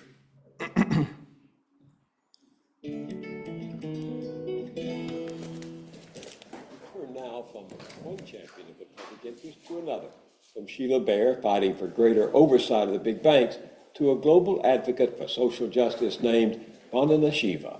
We need a new paradigm for living on the earth because the old one is clearly not working. The last time we spoke with her, she was battling Coca-Cola and other multinational giants over the privatization of water in her native India, including the waters of the sacred river Ganges. Since then, Vandana Shiva has become a rock star in the worldwide battle over genetically modified seeds.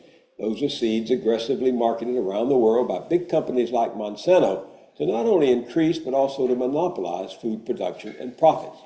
Opponents challenge their safety, claim they harm the environment, are more costly, and leave local farmers deep in debt and dependent on suppliers.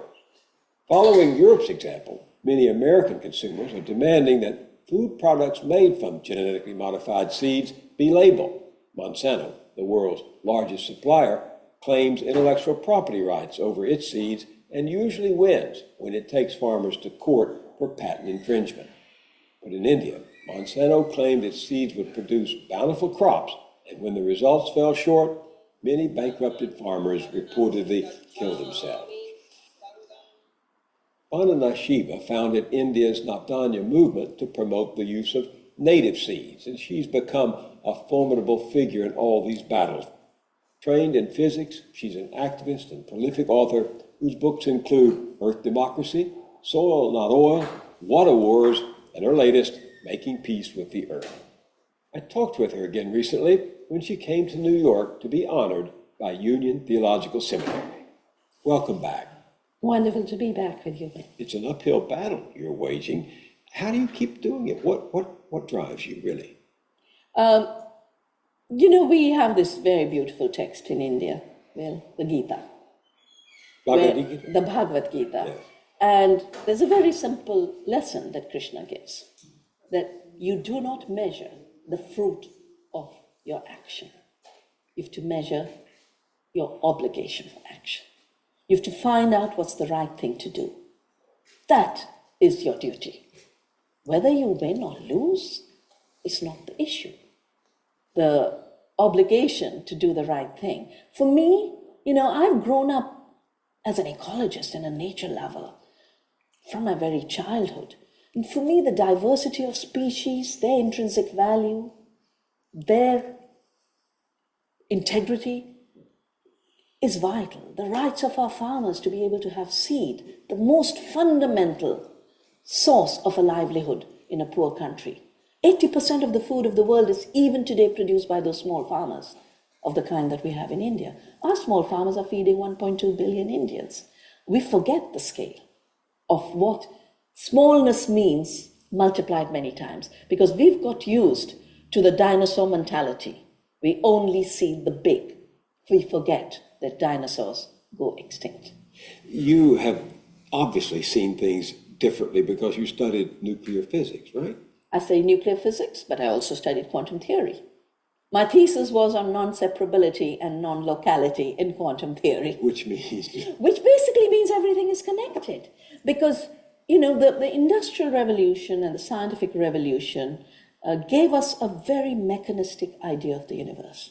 First, we were told nature's dead. There's no living earth. How can you even imagine the earth lives?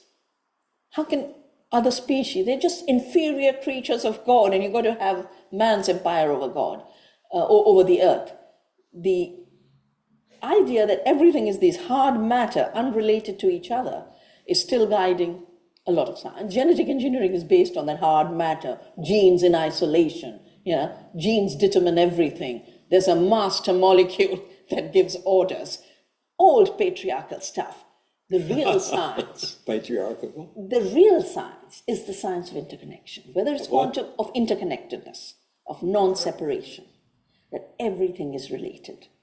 Farming, for example, you must see the soil, the plants, the pollinators, the food that's produced, all of it in the whole. Let's take that into the system of economics, because some people have said that globalization, the movement of ideas, of people, of money, across arbitrary boundaries as if they didn't exist, also reflects the interconnectedness of everything. That globalization is an economic equivalent of what happens in the world of nature, and that everything is connected, and you can't stop it, Vandana Shiva.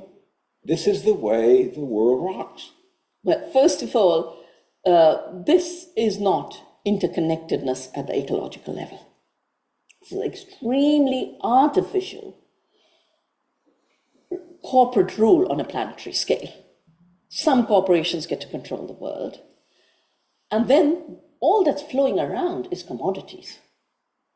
Commodities that don't have to be moving. It's still the old hard billiard ball model.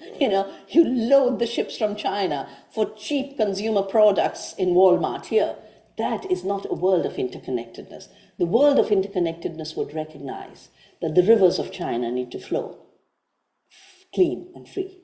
It would recognize that the people of China need to exercise in work, in freedom, not as slave labor in factories to produce cheap goods.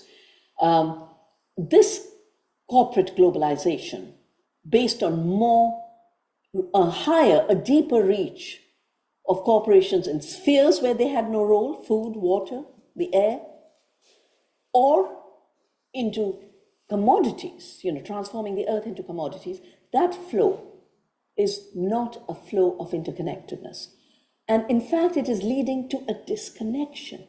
if you look at the violence being perpetrated, the reason I've written my new book, Making Peace with the Earth, is because I'm watching every day. I get calls every day from remote areas. Please come down, they're shooting us. They're trying to tear down our sacred mountain of Niamguri, which has bauxite for aluminium. We have an iron ore in our mountains. They're displacing us. Every day there's a land war. Every day there's a water war because of the appetite of this global commodity producing consumption based interconnection. And I often say that what we have is a interconnectedness of the world through greed, which is not how nature works, which is not how humanity works, and an exclusion of people, a killing of their humanity. It is not an accident that with the rise of corporate globalization and economic globalization, we have seen the rise of religious conflict, ethnic conflicts, where people get divided more and more and more. So we are seeing human divisions, you're seeing a deeper division between human beings and the earth, and all you see is a global reach. We are seeing a drop in our sense of a common humanity, and definitely a collapse in the planetary consciousness that we need to have. And for me, those are the two elements of making peace with the earth: reclaiming our common humanity and reclaiming our recognition that we are earth citizens. The last time you were here, you were fighting Coca-Cola in India over the privatization of water. Now your bullseye is on Monsanto. Why is Monsanto so crucial to this fight over seeds? Monsanto is crucial to this fight because they are the biggest seed company now. Monsanto is privatizing the seed. They control 95% of the cotton in India, 90% of the soy in this country. They've taken over most of the seed companies of the world. You say it's all about seeds and that it comes down to corporations wanting to patent seeds. How does that work? What do you mean it comes down to seeds? Well, it comes down to seed for the simple reason everything begins as seed. The food on our plate, you and me were seed at one point, the little calf that becomes the cow. Seed is the source of life, and seed is the source of renewal of life. That is where life gets renewed in perpetuity. So what does it mean when a corporation patents a seed? The first thing it means is a lie, that I have created it. I have created life. The corporation. The corporations claim that, and we joke and say, a GMO, a genetically modified organism, which was the path to get patenting on seeds. I sat at meetings where the corporation said, the reason we've got to do genetically modified organisms is because the only way we can claim a patent. A patent is a claim to invention, a claim to creation.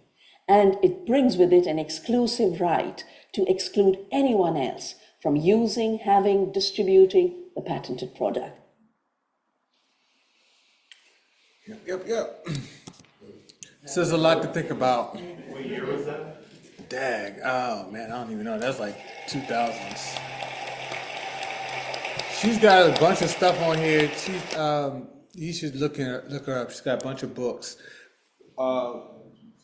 There's an interview on here about the farmers in India. And I gotta find it and I'll send it in the chat. But she talks about the farmers in India being sold GMO cotton, and they were told that the cotton would be resistant to the pests, right? So the system, the way farming works is that at the top of the season, most farmers usually get a loan, to purchase seed, fertilizers, whatever they need, and then they use that, put the stuff in the ground, and then they pay the loan back with the harvest, with the sales from the harvest. So these farmers in India, the same thing. It's just America is just different, but we handle that differently in America than other places. So these farmers were buying this genetically modified cotton seed, planting the cotton, expecting it to be resistant from the boll weevil or whatever the pests that eat the cotton. It worked a couple times, and then it stopped working.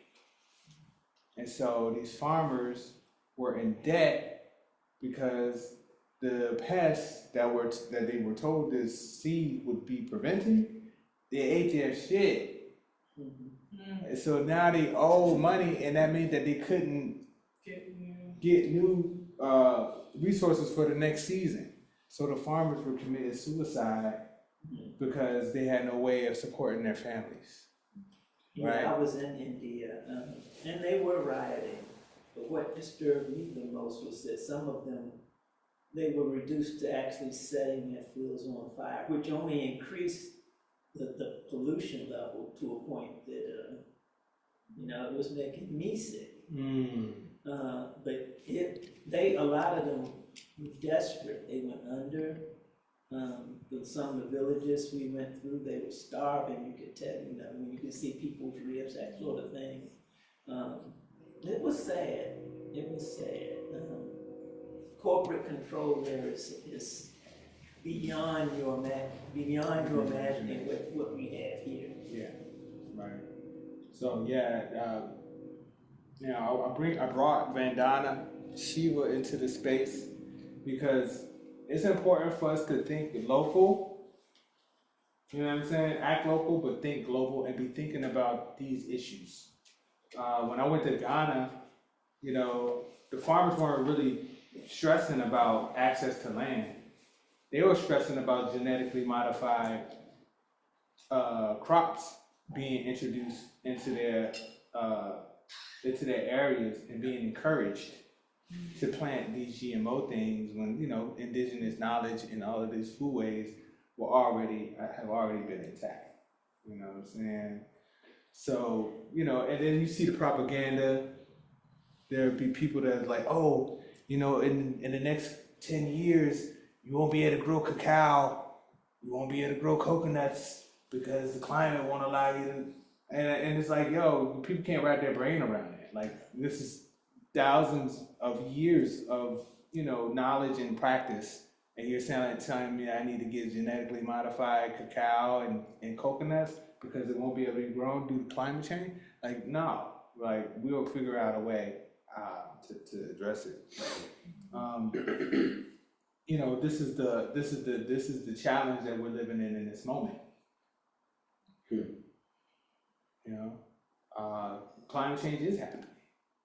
And I can attest. I've been farming since 2012, or growing food since 2012, and the seasons are different.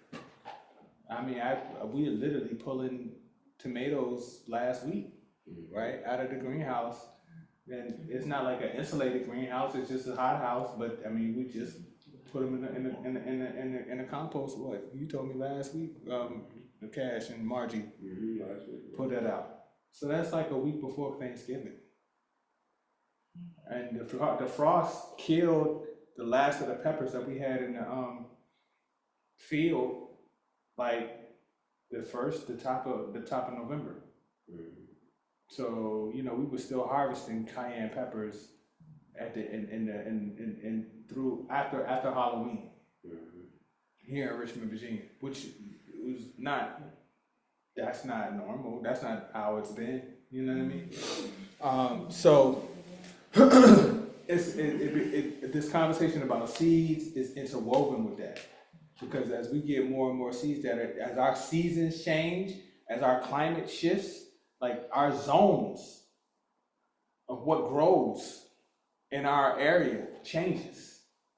You know what I'm saying? Like we could be planting this stuff there's trees that used to be zoned for different regions that we can now grow in Virginia. You know what I mean? We got hardy bananas. The bananas are just now starting to die back, and it's like the day before Thanksgiving, right? So fast forward 5 years from now, 10 years from now, what does winter look like in Virginia? Maybe fall extends into December. And I mean, not the calendar fall, but I'm talking like the literal temperatures of what we're dealing with. What about What about different varieties or different plants that may have like seeds been dormant for a long time that might like we might get something that hasn't Been growing. been like grown in Virginia in maybe hundreds of years or something. Well, I do know that the insect I'm more concerned about the insects, the insect population, because without hard frost, they don't die. So it's like beetles, you know what I'm saying? Certain larvae, like the cycle of our region is dependent. The stuff that we got growing, that grows here, is dependent on certain bugs dying in the fall. And if we don't get that hard freeze for that extended period of time, then that means that those pests never really get interrupted. And so they're still here when the spring hits.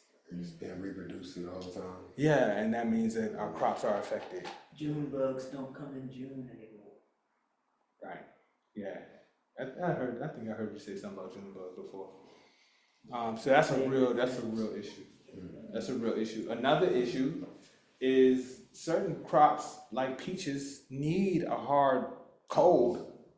Apples are like that too. For them to produce, right? And if we don't get those hard frosts in our region no more, that means that our apple situation, our peach situation, those are industries in Virginia. They get hit as well. So all of this stuff is interrelated. When we talk about the seed packs and the temperatures, like that's related to climate change and how our food is produced seasonally. You know what I mean? This is all stuff to think about.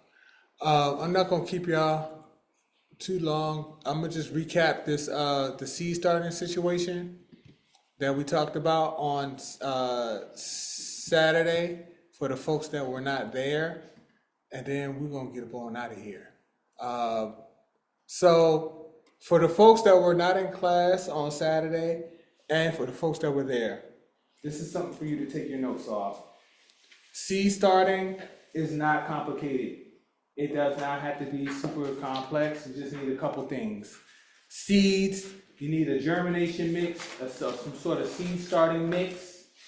And when I say seed starting mix, I advocate for you to make your seed starting mix, but you can purchase pre-mixed seed starting ingredients from a Southern States, from a Lowe's, from a Home Depot, from a what's the other spot?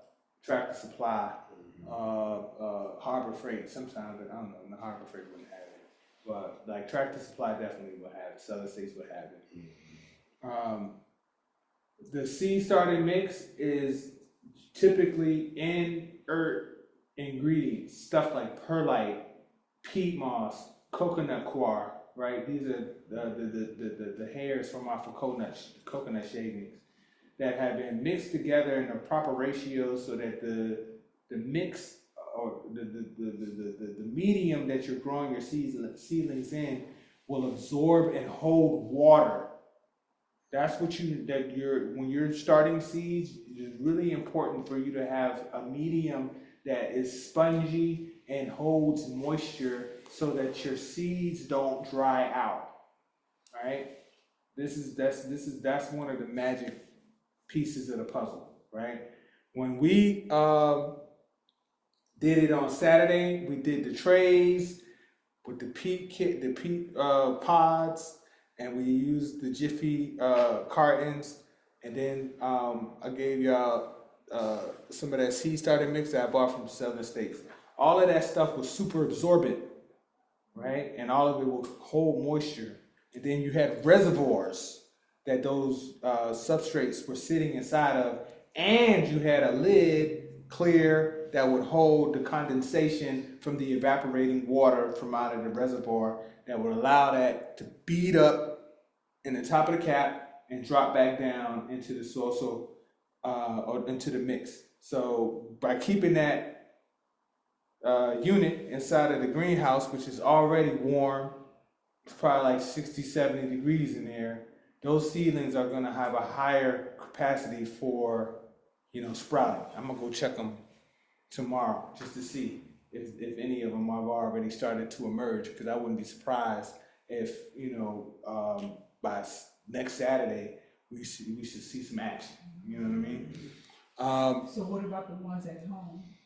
So if you have ones at home that didn't have like that type of warmth, right? You're gonna want to have a heat mat underneath it. They're usually like $25-$30 on Amazon. A heat mat, just plug it up and it'll raise the temperature wherever the seed's in, maybe like 10 to 20 degrees. It's just basically a heat blanket. If you got a heating blanket, in my house I got heating blanket.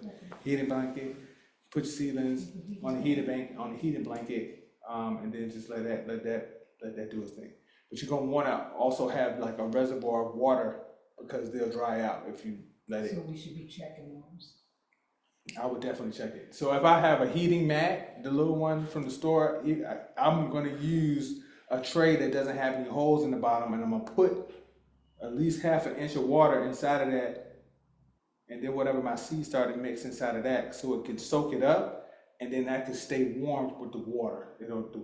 By keeping the water warm, I'll be keeping the soil warm. All right. If you're in your house, you might need a light, because I live in Northside, and again, I was saying last week, I got trees around my entire house. So on all sides, I mean, I get sunlight, but it's not like, it's dappled. It's not like a huge rays of sun. It's usually you want that south-facing window, because it's going to be the warmest window, but it's also going to be the window that's going to get the most amount of light for the longest amount of time in your house. If you don't have that, you need to get you a grow light. And I would recommend getting, the cheapest one. Is nothing spectacular, but they usually have them at Lowe's or on like Southern States. I know they have them too. I bought them for $50, and it fits right over top of the tray. Yeah, I even have these ones. I have the ones where you buy the actual seed starting kit. It comes with the reservoir, the seed starting tray, the little dome over top of it, and the lights are built into it. You even come with a timer, put it on a timer. That's for my weed heads that's really trying to get a nice germination rate. I rocked it on peppers, man. That was it was excellent. I was like, this is like $100 and something bucks. It was well worth it. I bought like 3 of them. I was like, this is amazing. But you also want to have some sort of tags, some labels, something to identify what you planted, and then you want to keep like a watering can or some sort of spray bottle close. If you're in your house or anywhere really, you should try to use warm water to water your seedlings, because you don't want them to get shocked. After you've done that initial kind of sowing, and you got the water in the reservoir, keep your soil moist, not saturated, not soaking wet, moist. That's why you got a spray bottle. But when I put enough water in the bottom of that tray, like the half an inch, I usually I don't have to keep adding water to it. That initial half an inch will soak up, and it'll be just enough for the seedlings to actually do their initial sprouting. And I'm not keeping my seedlings inside of my trays for very long. This is my practice is to start my seedlings, in just enough time before it starts to get right when the frost is finished. So if I'm doing early spring planting of peppers, then like at the top of March, or maybe a week or two before March, then I'll start my seedlings in the house, in the tray, or in the greenhouse. And then when it gets to like the middle of March, they just about ready to go. I try to have seedlings on deck, after that frost hit for the first frost, I'm trying to hit the like next day. Like I'm trying to be in the ground with stuff. So yeah, keep your soil moist, and then you can start early, get your stuff sprayed. What usually happens is that if I start my seeds early, I still gotta harden them off. Hardening basically is like me exposing my seedlings to cold weather, to the out of doors, right? For short periods of time and slowly increasing the amount of time over the course of maybe a week. That way they don't get transplant shock and they don't die. What common issues? Yes, I will drop the link, Sharia. Common issues that people see when they're seedlings: pale green leaves are a sign that there's not enough nitrogen. So that means that when you did your seed starting mix, it had enough energy to sprout, but there was no nutrients inside of the soil, inside of the medium that the seedlings were growing in. And so they start to die because they're looking for something to feed on. And the first sign of distress is like, they're just gonna change color. It's like, yo, I'm turning light green, and from light green to yellow, and it's a wrap. They just can't come back. Once they start getting yellow, you can try to save them, but they're like babies.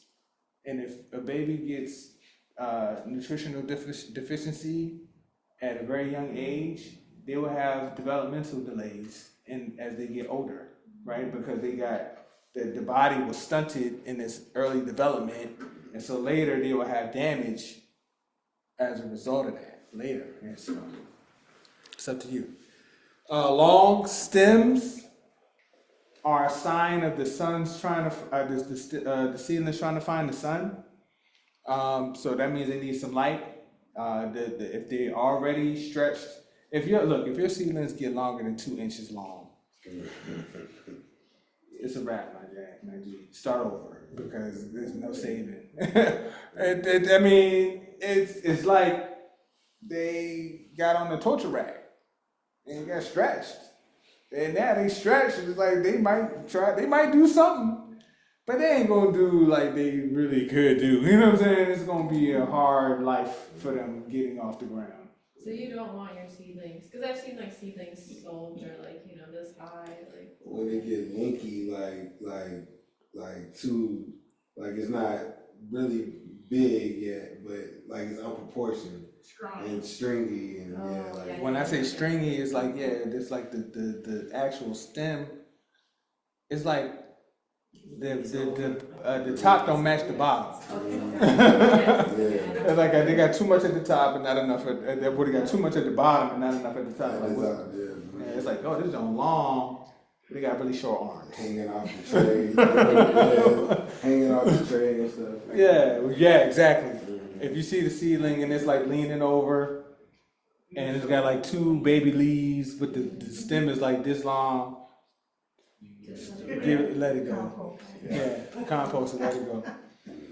So that's really a really excellent sign that you don't have enough light. So you should definitely try to invest inside of a light that can sit right over top of your seedlings. I've had seedlings that were like long, but they had really nice foliage on them too. And those, like, I've done peppers like that, and they were fine, because once I got them in the ground, they had a nice girth.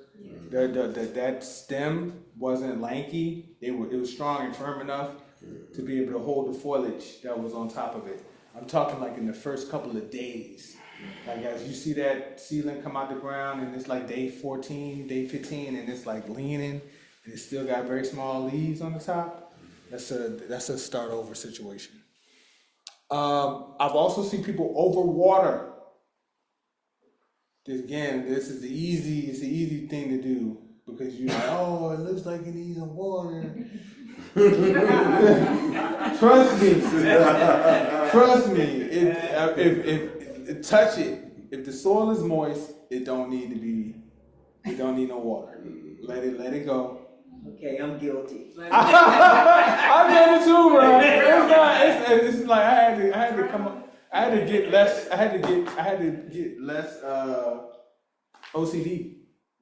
I had to just be like, oh, it's gonna be fine. Let it go. Yeah, Come like back in a couple of days. yeah, just leave it alone. Let it stop touching. That's the only thing I do. I go, I look at the soil, and I'll be like, oh yeah, that look moist. So Yeah, I put it's it good. back in. When you see that condensation on the top, if you leave that cap on Mm-hmm. and you see that condensation on the top, it's good.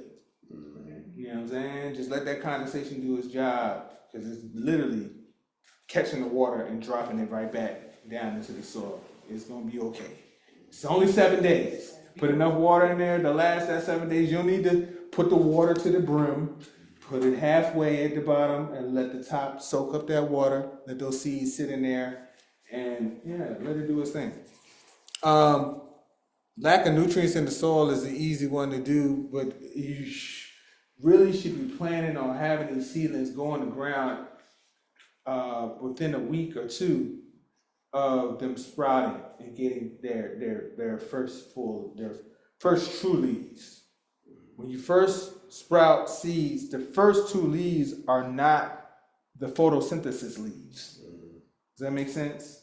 Like those 2 leaves that come off ain't gonna be there long.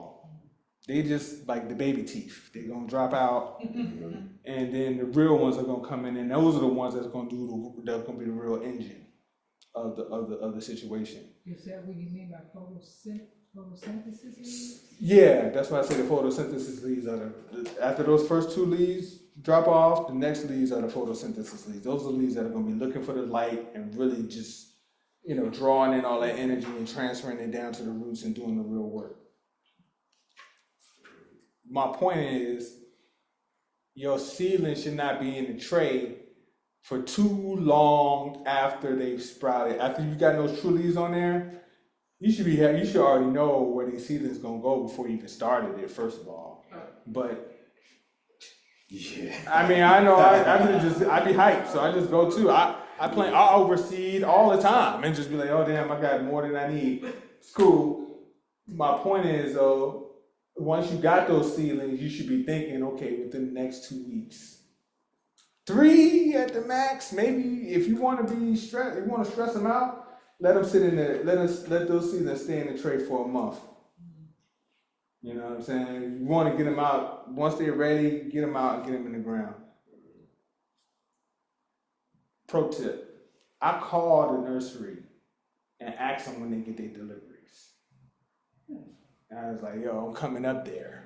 When are you expecting your peppers for the season? Like, you actually get to know the nursery, get to know the nursery leads at these nurseries. Know them on the first. Introduce yourself, because they'll be your friend. I mean, when Southern States get their seedling stuff in, when I go up there, I'm like, hey, I want to talk to the lady. Hey, when y'all getting your next shipment in? Because I don't want no old seeds. If I'm gonna buy them, I'm buying them fresh. I'm there. They taking them off the truck, putting them on the thing, and I'm taking them off the thing, and I'm putting them on my cart. I don't want to be. I don't want those seeds that have been sitting there for a month or 2 months. Right. You know what I'm saying? I want them fresh. Let me get them y'all just brought them in here. Let me get them on. I got them. I'll take them from here.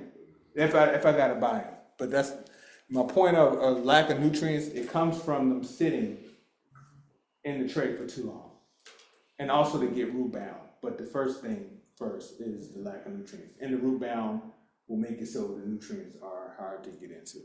I have added some worm castings to my seedling start mix, for that, when I knew I was gonna be. Mm-hmm. I started them too early, and I knew the frost won't coming, and I just put a little bit of worm castings on it for the extra nutrients. Let them rock out. Yeah. So if you're gonna have them in there for too long, what we call that? We have a process for that. We call it potting up. Oh, yeah. So you got those little bundles. You literally take those seedlings out of those little cups, put them into a bigger pot, put some compost in it, and now they can stay in there for an extended period because they got much more space and they got compost wrapped around them. I don't like doing that because I feel like it's double work. I'm like, I'm pot up all of these giants. I'm doing 100 and something Yeah. seedlings. Like, God damn, that's a lot of seedlings. Not to mention, I don't like to work with that many pots. You know, I have little pots everywhere. But you're hearing my style. You're gonna get your own style. But me and my workflow, my lifestyle, I ain't trying to pot up. I'm gonna take the whole tray, take it to the farm, and we're gonna take these out of the tray one time and put it in the soil so it's a one and done. If you got a smaller situation, potting up might be just for you. You pot it up, let it sit for a couple weeks, and then you do your thing. So yeah, that's it. We're not gonna do the dialogue exercise today. We're gonna do this on Saturday. So we've been talking every week about what y'all want to grow. I want to start hearing from y'all about this stuff. So on Saturday, we're gonna talk about fractals from the emergent strategy chapter, and I want to put that in the context of the thing that you want to grow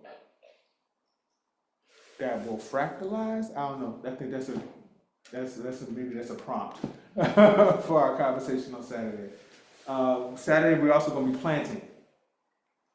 So we're going to do onions, garlic. Onions and garlic are going to go on the ground. If I get these strawberries on Friday, we might do the strawberries too.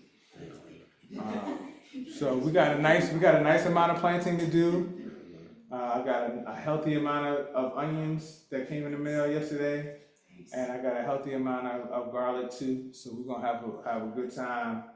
We got a couple rows that we're gonna have to clean out before we plant, but we'll spend the bulk of the day planting. And I got a surprise for y'all. I'm not gonna tell you what it is, but since it's the Thanksgiving, we'll do our own version of that at Sankofa on Saturday. All right. Any questions, thoughts? I have a question. From earlier when we were talking about heirloom seeds, I noticed that Southern Exposure has some. Are there any other good sources for heirloom seeds that you recommend? Southern States is the first one. True Love Seeds is another one that I recommend. High Mowing Seeds is a favorite of mine. And then I also go to Johnny Seeds.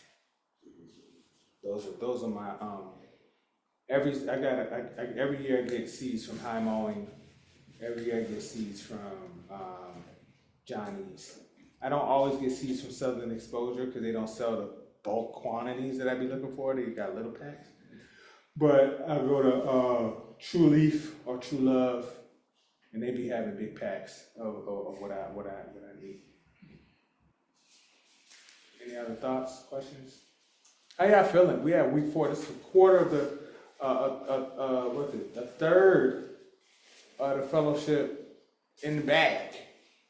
How y'all feeling about the experience so far? An unrelated experience, I do want to give a huge shout out to the fabulous 5 ladies this past Monday. Oh, we had the fabulous. Tell me about that. They rocked out at Planet Rock. Tell me about it. I'm sorry I didn't get a video. But It cut off. these baby girls got together. I got a towing hoe. I had cut down part of that tree last year, but I couldn't move it. I hooked I had a automotive towing thing, hooked that round one, and these 5 ladies grabbed it. They pulled so hard the first time they broke off a chunk of the wall. Oh!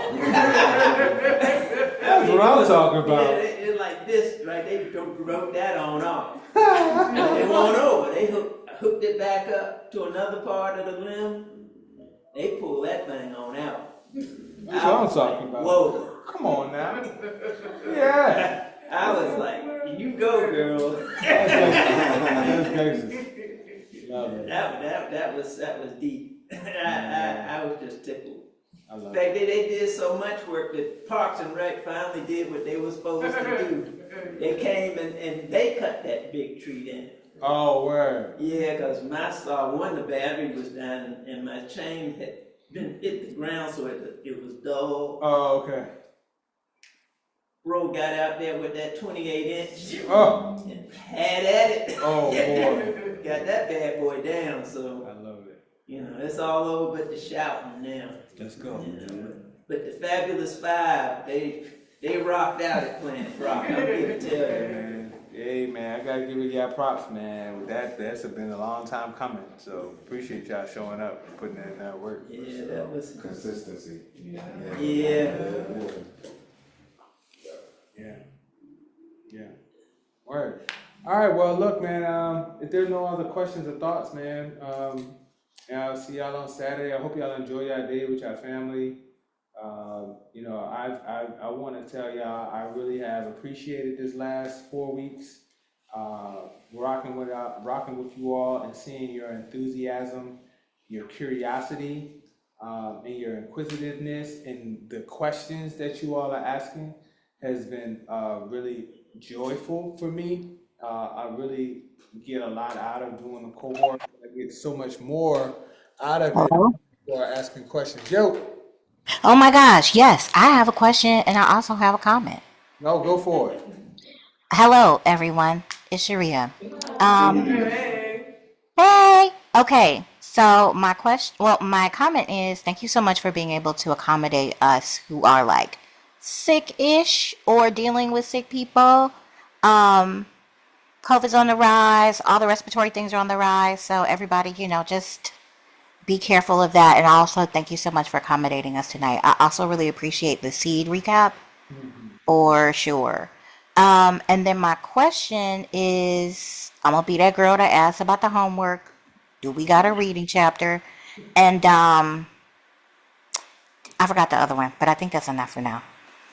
As far as the reading now, we're just gonna chill. I'll talk to y'all about the reading. We'll have a breakout on Saturday about the fractals, but there's no new reading for this week. Awesome. Oh, cool. Bet. Yeah. Can I talk to you after class is over? I got a question, but it's Sure, not you a can question for now. give me a ring. Thanks. What's up, Arnie? Oh, no, I didn't say anything. I thought you raised your hand. Oh, no, I was thinking about it. Oh, okay, cool. But I just wanted to say that in like, I don't know, I've had like years of like, disparate like farming information, but this is the first time it's like starting to make sense in a big cohesive way, so thank you, this has been really amazing. Thank you.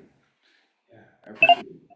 In the past, we were kind of diverted. We kind of evolving this thing in real time. But in the past, the first quarter of it is kind of like just giving you the foundational basics, and then like as we go into this next quarter, it's really all about like the implementation. So even though we kind of modulated that a bit, it still ended up happening the same way. You know what I'm saying? The first quarter of it is like give you this foundational knowledge about what this stuff is about, and hopefully, drop enough seeds in there to inspire like, okay, the acts of visualization, the thinking about your crop plan, like this is enough to goad you into actually doing the thing. And but at the same time, we are doing the thing at Sankofa. You are literally bearing witness to that process unfolding in the first 4 weeks of the class. So what we're doing next week or this Saturday is, natural evolution of the process. We literally built 3 new rows, right? Amended, right? And now we're back with the planting of the onions and the garlic. Seasonal eating, because this is the stuff that, will be sprouting and it'll be ready in the spring, right? And then the week after that, we're gonna do the water stuff and, hooking up the irrigation and all that type of stuff. Then we're gonna start planting some trees. So it's like, by the time we get to the 12th week, we'll look back at what we did at Sankofa and at Planet Rock and be able to say, oh, well, I did every aspect of building out the space, and I got the science attached to it at the same time. So yeah, I appreciate you sharing that because we're really working hard to try to make sure that this thing does feel holistic and like comprehensive. It's a lot to learn, but we're like, let's match all of this theoretical, sciencey stuff with the hands-on practicum, so you can actually like, oh, yeah, I got the intellectual understanding of this thing, but I also have the experiential, hands-on treatment of it as well. So I can leave and I can say I have an understanding because I got the knowledge and I actually had an experience with that knowledge, so I can say I understand what I'm doing.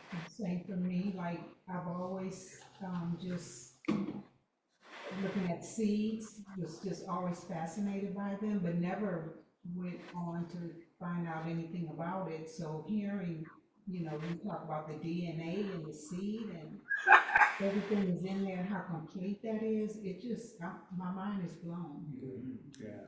It's just, it's amazing. And I'm looking at it too from, because of my faith, a spiritual way of looking at that, how, it's how everything is connected, and then, the seed, it just being so complete, the life in it. I've been collecting seeds. I keep them because throwing them away, I just feel like I'm wasting life. Right. So I have them in my house. I have seeds from Africa. I visited there, but it's just now hearing how that, how you explain it. I don't want to say the scientific part of it, but maybe that is what it is. Just hearing that, Science of life.